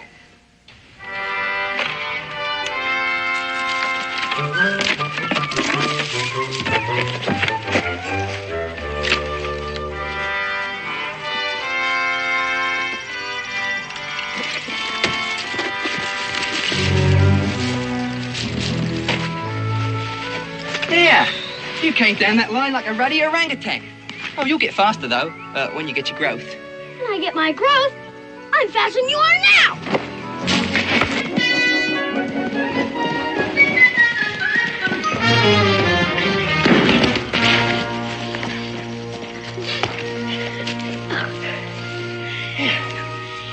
You could be a foretop man with a bit of practice. What's a foretop man? Well, he mans the foretopsail. Hey. You mean like on a ship? That's right. Boy, you know all about ships, don't you? What's wrong? I can't say. Wouldn't know how to tell you.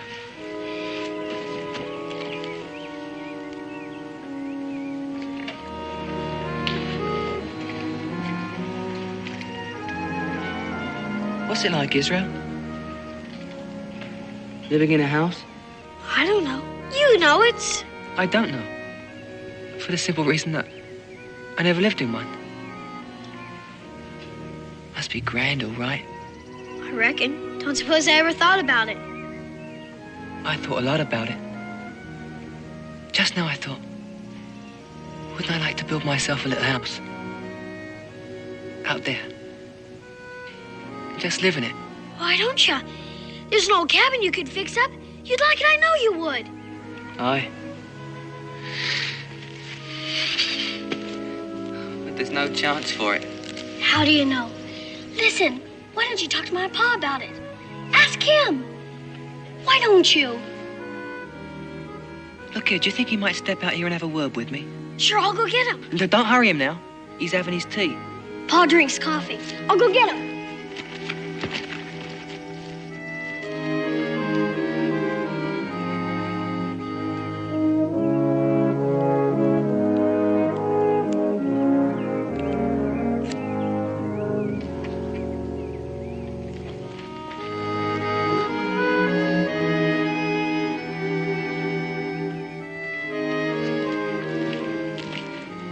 Willie,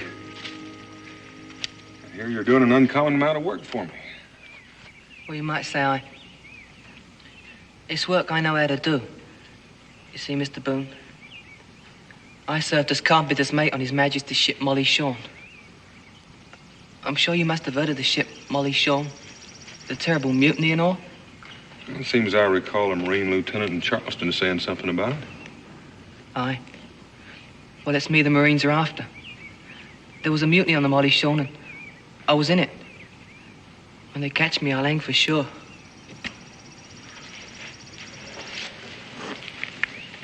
How old are you, Willie? Don't know for sure, sir. Well, what'd you do in this mutiny? Kill somebody or... Oh, I give you my word. I never raised my hand against a soul.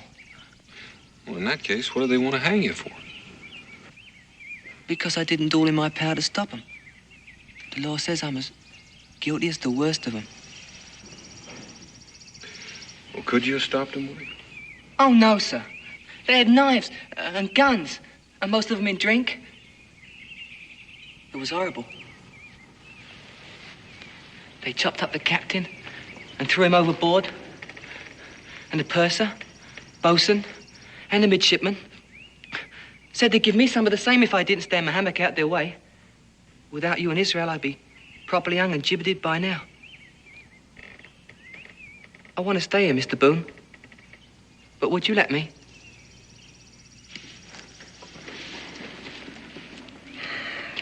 Willie, it's not for me to say. But it is a free country. Aye, it is. Then you wouldn't turn me in? No. But if the people here should find out what I've just told you... And the folks here in Boonesboro are not so interested in the man's past. But they're more interested in what he's going to do right here and now. Oh, bless you, sir. There can be no doubt what I intend to do right here and now. I intend to find a solid piece of timber and lay the keel for my own little house. Lay a keel for a house? You're going to have to excuse me, Governor. It's going to take me a while to get the salt water out of me talk.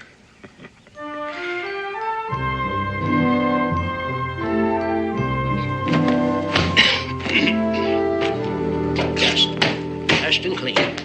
Seems like that's all I ever do around here is just dust and clean. I get sweet. Same old come in and misuse my place, and this is the way it looks. Well, I'll say one thing for you. You never sneak up on a man. Always hear you coming. Willie, how's that new house of yours coming? The deckhead's secure. Deckhead's secure, huh? Aye. And the Boones have promised to come and have a look-see this evening. My very first visiting, you might say. I was wondering if you come too. Well, I'll say one thing.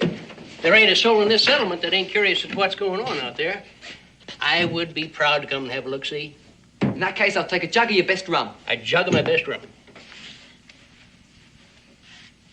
Jug, my best rum. Miss Overstreet paid me for making her a porch seat and a spindle chair. Willie, I've never known you to take a drink before. No, sir. And very likely you never will. For you and Mr. Boone this evening, when you see my little house, you may have need for a drop. Then, too, it's good to keep in the cupboard. Now that I'm settled in, maybe folks will come and visit me once in a while. Well, you can count on that. Seems to me, next to Daniel Boone himself, you got more friends than anyone in Boonesboro.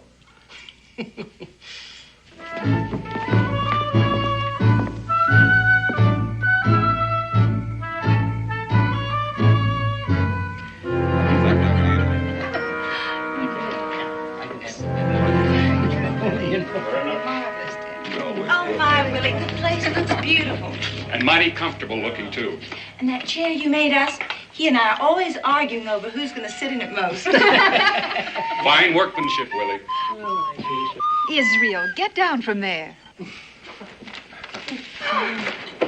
Wish I had a bed like this. I expect it might make it a bit easier to dust under.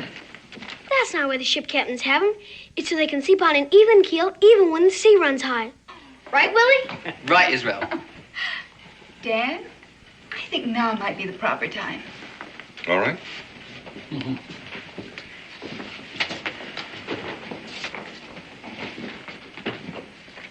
Willie, this is not new, but at least it's serviceable. At least that's what Cincinnati says. Well, it's got a trigger. At any rate, it's from all of us, and, well, we just think you ought to have one.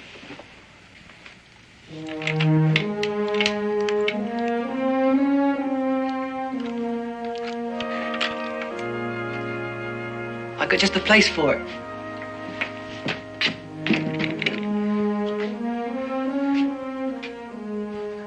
I was going to get one as soon as I could afford it anyway. Would you let me shoot it sometime? Of course. Should I warm up your team up? No, thank you, Willie. Mrs. Overstreet? No, thank you. Cincinnatus? Oh, well, since how it's my own, I will have. Good old I tell you, I just can't get over how you put this place together all by yourself. Yes, sir, it's just as neat and clean as a captain's cabin on a fine ship. Fine job. Willie, you have been more than hospitable. But I think it's time for us to go. I think so. Now, thank you all for stopping in. See you later, Willie. Good night, Willie. Much obliged, Willie. Good night, Willie. Thank Good you. night. Thank you, Mr.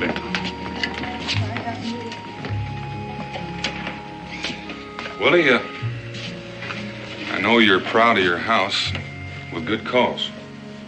I just want you to know that we're all proud of you. And with good cause. Good night.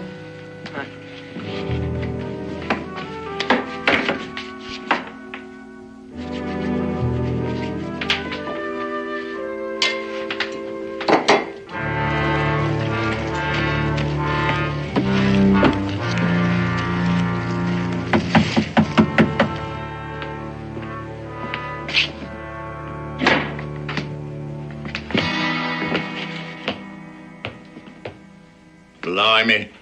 He cuts himself up like a landlubber, but it's you all right. William Crawford. Oh, nice snug little berth you have here, ain't you? Very snug indeed. Ooh. Well, where are your manners, baby lad? You going to stand there gawking while a tired old shipmate gets faint on his feet, eh? I see I'll have to help myself, won't I?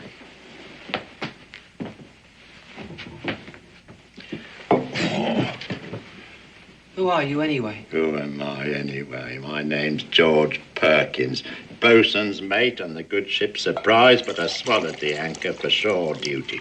I see you look scared out of your wits. I haven't brought the British Marines with me, if that's what you're thinking.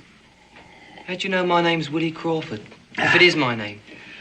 Carpenter's mate, William Crawford, serving on His Majesty's ship Molly Shawn, formerly. Oh, have a sit, baby boy, have a sit. I wouldn't harm you for anything in the world. Just an old shipmate, paying a friendly visit. You know, I rode down here with a preacher, man. He hadn't got a drop in his wagon. I'll tell you something, baby lad, I'd sooner sail around Cape Horn in a longboat than I would make that voyage overland from Charleston Harbor. And why wouldn't an old sailing man like yourself be coming way out here to Boonesborough? Well, I ain't a Molly Shawn mutineer who doesn't like the thought of hanging from the yardarm. I had no part in that mutiny. I believe you, lad, I believe you. I had to do what they told me. And what did they tell you? They told me to play my flute so they could dance on the quarterdeck. Play your flute, eh, so they can dance. I'll tell you something, baby lad. I'd have gone my way in Charleston that day, only I had to stop for a mug of grog, and then, you know, I suddenly heard you piping a sailor's tune, and I stopped to listen, and then the sun caught that little bit of silver, and, oh, baby lad, I fancied it. Of course, I knew you were hiding from the blooming Marines, but I fancied it. I still fancy it. Well, you got your name cut right into it. William Crawford. You've had the devil's own luck, you a wanted man running from the crown.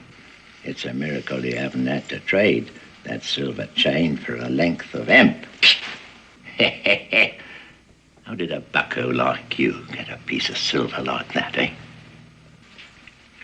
I don't know. I always had it, ever since I can remember. How come you didn't turn me in that day in Charleston? I expect there's a price on me head. Oh, might be a small reward, but not much. Not one of the leaders, are you? Besides, why should I do a thing like that? Nobody wants to be an informer. Unless, of course, they has to. Blimey, where does a sailor like you get all these victuals and rum so far from the sea, eh? I do work for the folks in the settlement. make something they need or mend something that's broke, I'd get along. Yeah, I can see that. What more can a man want than a warm cabin and plenty to eat and drink, eh? Blimey, a real captain's berth. Oh, oh, oh, oh, oh, oh, oh. I've always wanted to sleep like a ship's master. Oh, oh, oh, oh, oh. Ah.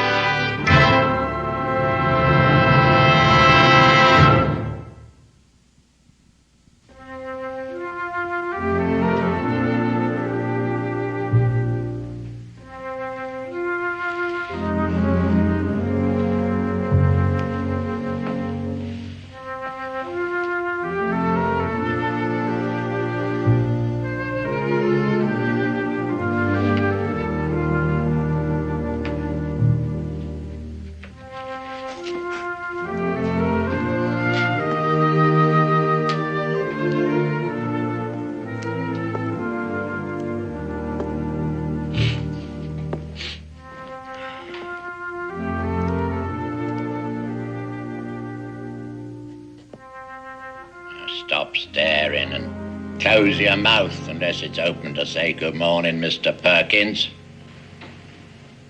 You pinched it. What's that? Can't hear what you say. My good luck piece, you pinched it. Oh, pinched it. What a thing to say. Oh, what a thing to say. I borrowed it, that's all. Plain to see, baby boy, it brought you some good fortune. Thought it might do the same for me. How'd you get it off me? Without me knowing? Well, you're a baby, aren't you? And you sleep like a baby. I sleep pretty well myself, but I sleep ever so lightly. When a man's lived with murdering cutthroats as long as I have, he learns to sleep with one eye open. And a knife in his hand. Oh, well, you just have a little bit of an eye-opener and a bite to eat, and then perhaps take a look at Boone's braai. Oh, blimey, this jug's empty. And you'll be better off without it. It's rum what keeps me on an even keel. I'll thank you to fetch me a fresh jug. I don't have another. Oh, I know. I had a look in the old galley while you were sleeping. Even the poorest and meanest cows have better stores. Well, I eat supper where I work mostly. It's the way some folks have of paying for the job. There's biscuits in the bread barge. Biscuit? I ate my last biscuit when I left the sea, thank you. Come on, we get something proper for a man to eat and something proper to wash it down with. It costs money, you know. Have you got any coins? Well, not just at the moment, no, but I did have. I think it must have been about 6 years ago. I had half a crown, but for the life of me, I can't remember what became of it.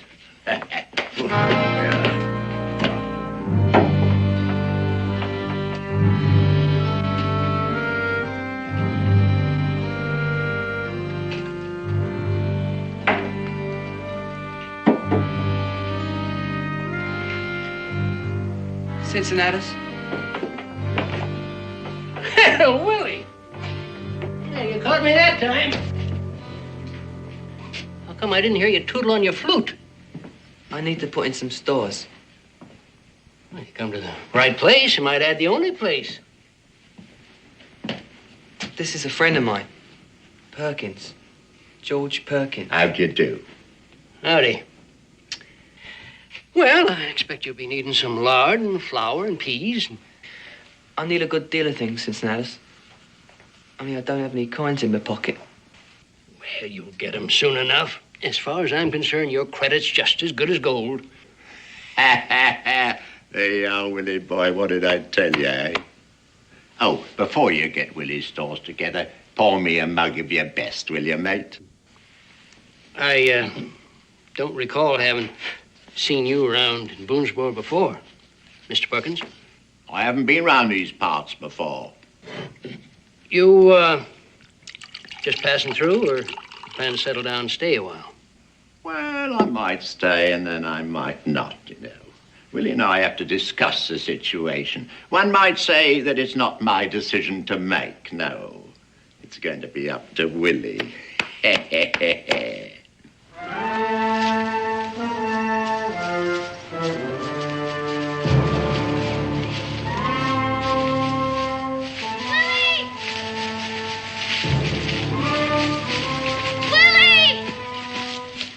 Blimey.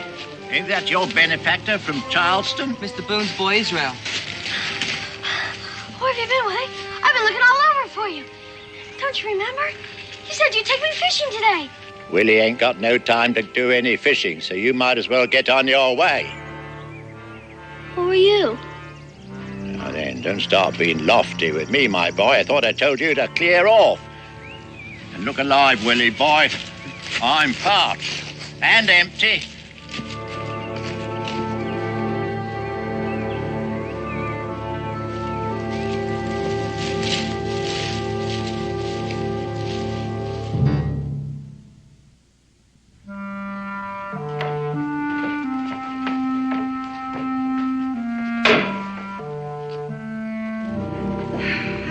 To dose you up, Israel. You've been mopish and out of spirits for days on end. You must be coming down with something. Oh, no, ma'am. I'm not coming down with anything. Well, it's unnatural for a boy your age to be indoors all the time. You should be outdoors playing. When do you think Paul will be coming home?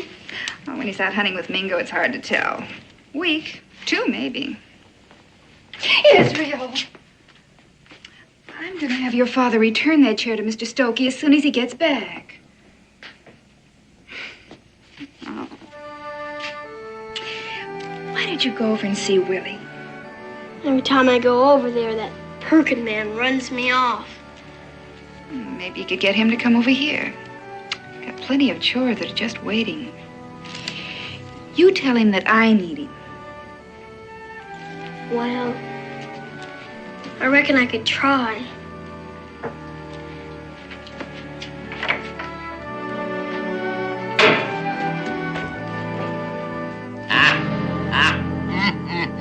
Gooseberry jam. I haven't had gooseberry jam since I can't remember. Yeah, Willie boy. I'll give you a bit.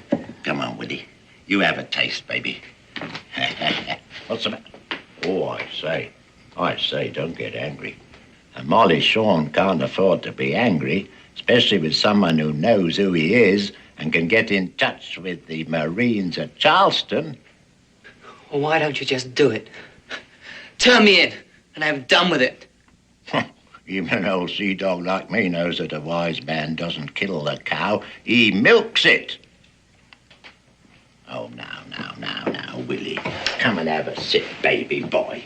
Let's talk it over and you'll find things aren't so bad as they seem. Sit down now, Willie. Let's regard this as a business proposition, shall we? You got something I want, a fair little cabin, enough to stave off my hunger and thirst. Now, that's not asking much in return for me keeping my mouth shut, is it? I promise I'll do that, provided you stick to your end of the bargain, of course. My fair little cabin is fouled. And I'm in debt for your rum and your fancy victuals. I've a good mind just to run off again. If you got a brain in your head, you'll stay here with me and eat what I've got to say. Listen, there ain't a port, there ain't a vessel what's not watching for you, and they'll never stop. Till the end of your days, they'll be after you. Besides, you wouldn't like to get your friend Mr. Boone into trouble. Would you?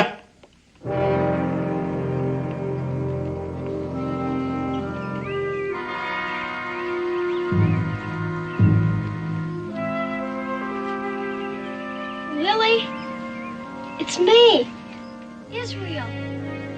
Are you home?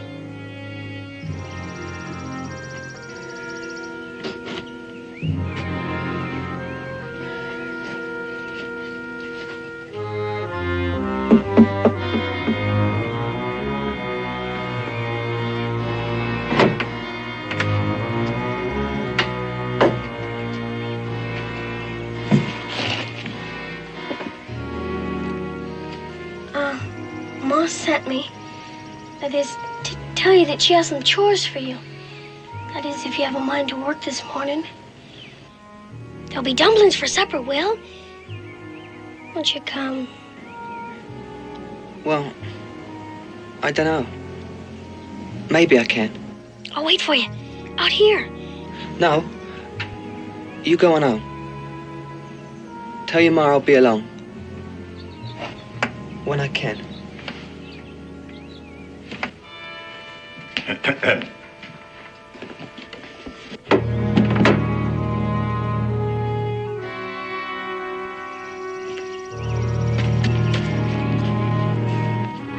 Mrs. Boone wants me to do some work for her. Yes, so I heard. And she'll pay for your labor with dumplings. Ha! You can't buy much rum with dumplings, baby boy. You know, it's just as well I turned up when I did. These landlubbers beginning to take advantage of you. If you do a day's work, you ought to get a man's pay for it, not just doled out a ration of mush and turnips. There's little money to be had here. There's little of anything to be had here. This blooming place is like a hell in the doldrums. That's why I think we ought to be clearing out. This is my home. The only one I ever had. I worked hard on this place. Then you can work hard on another place, can't you? In a more civilized neighborhood where there's coin to be had and something for a man of my sensibilities to do of an evening.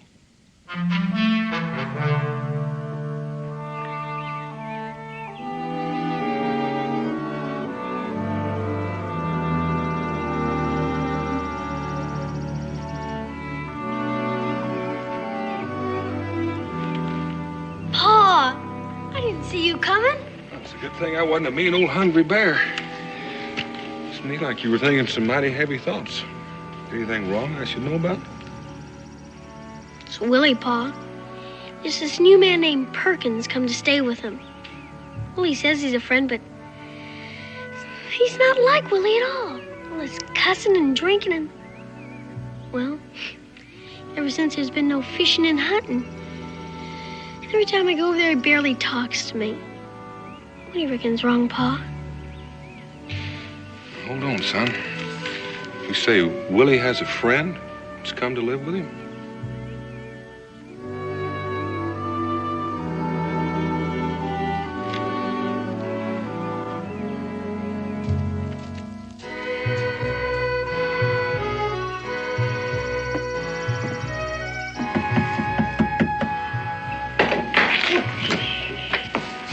Won't you come in, Mr. Boone?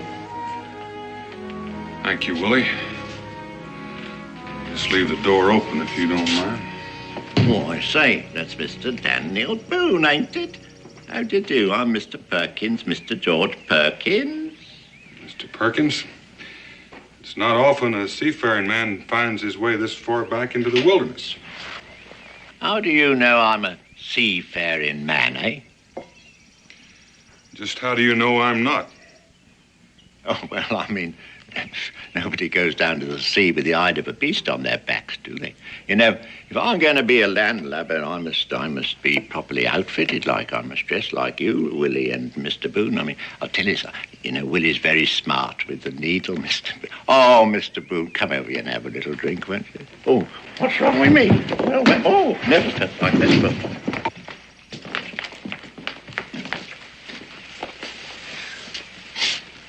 It's the drink, that's all. He'll come around in a bit. He knows I'm a Molly Shawn. He saw me hiding your wagon that day in Charleston. And as long as you give him food and drink, he'll keep a bridle on his tongue.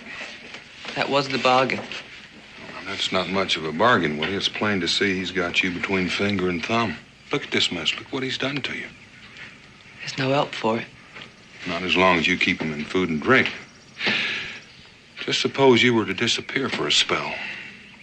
More than likely you'd give up and go away. No, sir. He'd tell her you brought me here and all. I could get you in an awful lot of trouble. Well, I'm not exactly a stranger to trouble, Willie. You saved my life, Mr. Boone. Gave me my little house and my friends. I'd sooner hang than bring you to grief.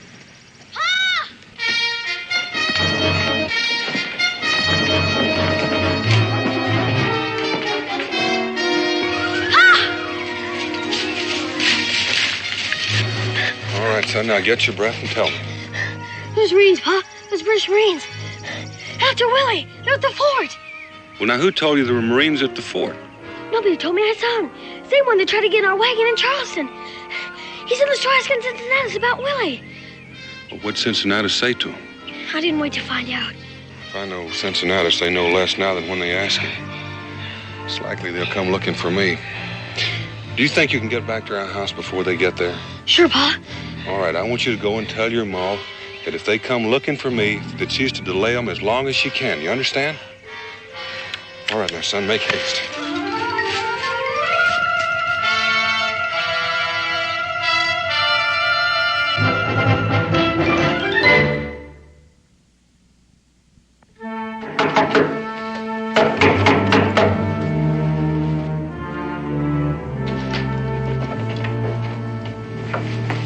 We'd like to see Mr. Boone. Oh, won't you come in? Dan isn't here right now, but he'll be back most any moment. Won't you sit down and make yourselves comfortable? I've got lots of nice hot tea here.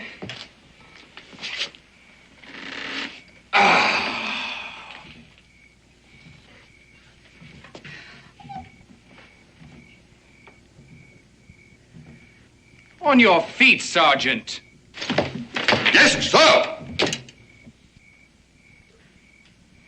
Mrs. Boone, we'd hoped that Mr. Boone could tell us where to find William Crawford. I'm sorry Dan isn't here, but if you just sit down and wait. Could you tell us where to find William Crawford? If you just sit down for a spell, maybe you'd like some nice cool cider. I know you must be tired. No, thank you. Well, if you just sit and wait for my husband. I'm afraid it would be a long wait. I suspect your husband is with William Crawford.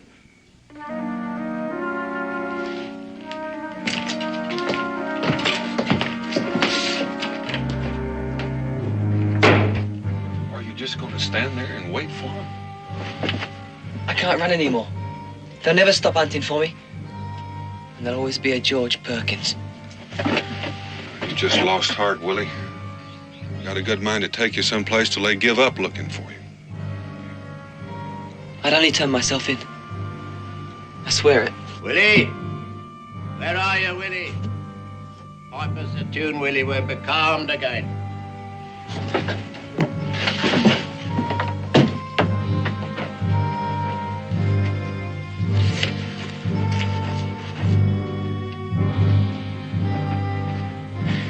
There'll be no more tunes, Mr. Perkins.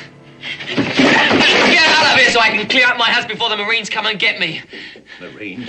You stay where you are and tell me what you said about the Marines. You should know. You're bound to be the one that informed on me. I never did. Well, you'll be collecting your reward. Your blood money. The only reward I'll get's a rope round my neck. They got 2 murders at sea against me. I'll tell you, I came here to hide, Willie, just like you did. Well, I'm going to make a run for it. I'm going to get out of here. You're a bigger fool than I thought, staying here like a rat in a trap. Mr. Boone, he lied me out just like he did you. He lied me to protect you. No, you can't involve him anymore.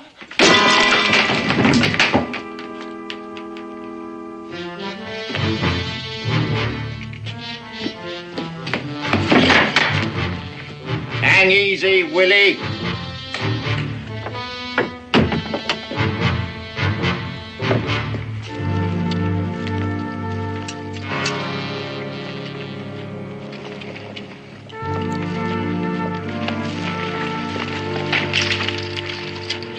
Far from home, Lieutenant? Very far. And I don't like it.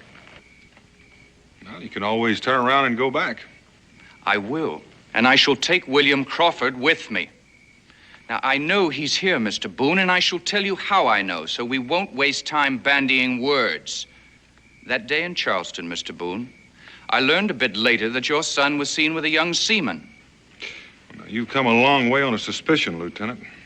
We have also had reports that there is a man, a seaman, living in Boonesboro. Now, unless I receive some cooperation, Mr. Boone, I have no choice but to conclude that you are harboring Mr. William Crawford, a mutineer against the authority of the British Crown. Do you deny, Mr. Boone, that there is a young seaman here named William Crawford? Lieutenant, the folks here in Boonesboro don't regard Willie as a criminal. Now, he's made a new life here and a host of friends. And Willie has told me that he did not take part in that mutiny, and I believe him. Now, I just can't let you haul him off and hang him. Sergeant McIntosh, go in and search that house.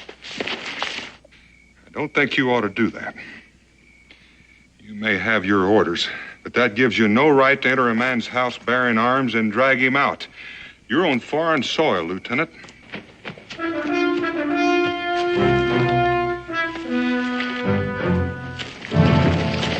Halt!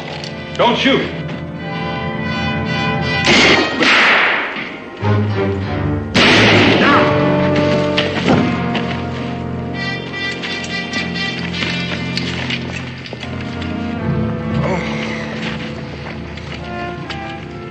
He's still alive, sir. William Crawford, I arrest you in the name of the king. No, I'm not. I'm not. You got...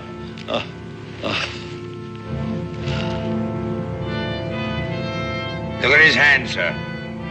This man spent his life at sea, all right. Poor fellow. At least he won't have to run anymore. Mr. Boone! Mr. Boone!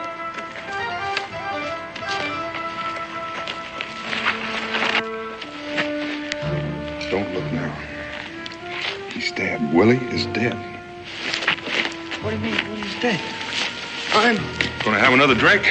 Good idea, what with the shock and all. Who are you? A friend of the deceased. A drinking companion, you might say, Lieutenant. Look at him. He's hardly in any condition to stand. I best get him off to bed. Hold on, Mr. Boone. I need proof. Some verification that the dead man is William Crawford. I don't know how I could help you, Lieutenant, or why I should. What makes you doubt that's your man? The ship's records indicate that William Crawford was a much younger man. Oh? How young? About 16. About that young fellow's age. 16, Lieutenant? 2 years before the mast? Don't tell me the British Navy impresses 14-year-old boys. Well, Sir? Sir, I found this on the body. You can't take that. That's his friend's only keepsake. William Crawford. Amazing. It's engraved right on the back. And he wore it. And when you add that to the fact that his hands give him away as a seaman, and I can testify that his accent is British, so I don't know what else you need, Lieutenant. I suppose I could settle for that in good conscience. Well, now, that's important. A man's got to live with his conscience, and well, I think you're a very lucky man, Lieutenant. I'd say we've all been struck with a bit of luck, Mr. Boone. Poor fellow, we'll see that he gets a decent burial. Sergeant McIntosh. Up. Prepare to march.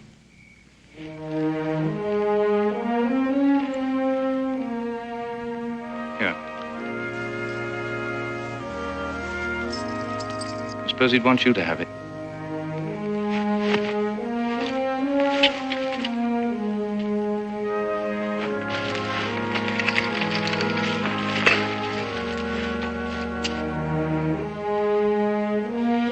Sergeant.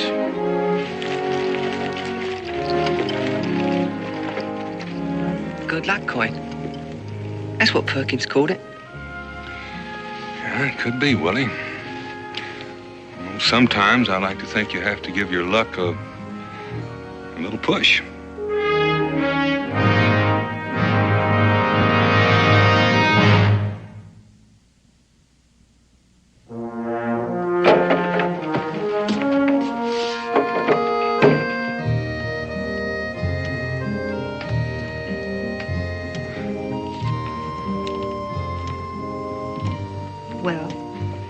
Why are you standing there staring a hole through me? I didn't mean to. I'm just a mite surprised and pleased to see that old Temptation fought out against you just this once. Temptation had nothing to do with it. The matter was taken out of my hands. Oh? Those Marines. One of them sat in it before I had a chance to stop him.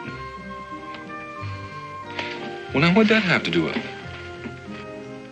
Well, it certainly wouldn't be right to return a used chair to Mr. Stogie, would it? Be downright dishonest.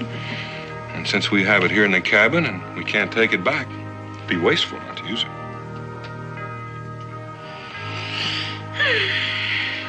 But it's even more wasteful to sit here all day when there's supper to be made. Especially since we have a guest. A guest? Willie. We're having the trout he and Israel caught this afternoon.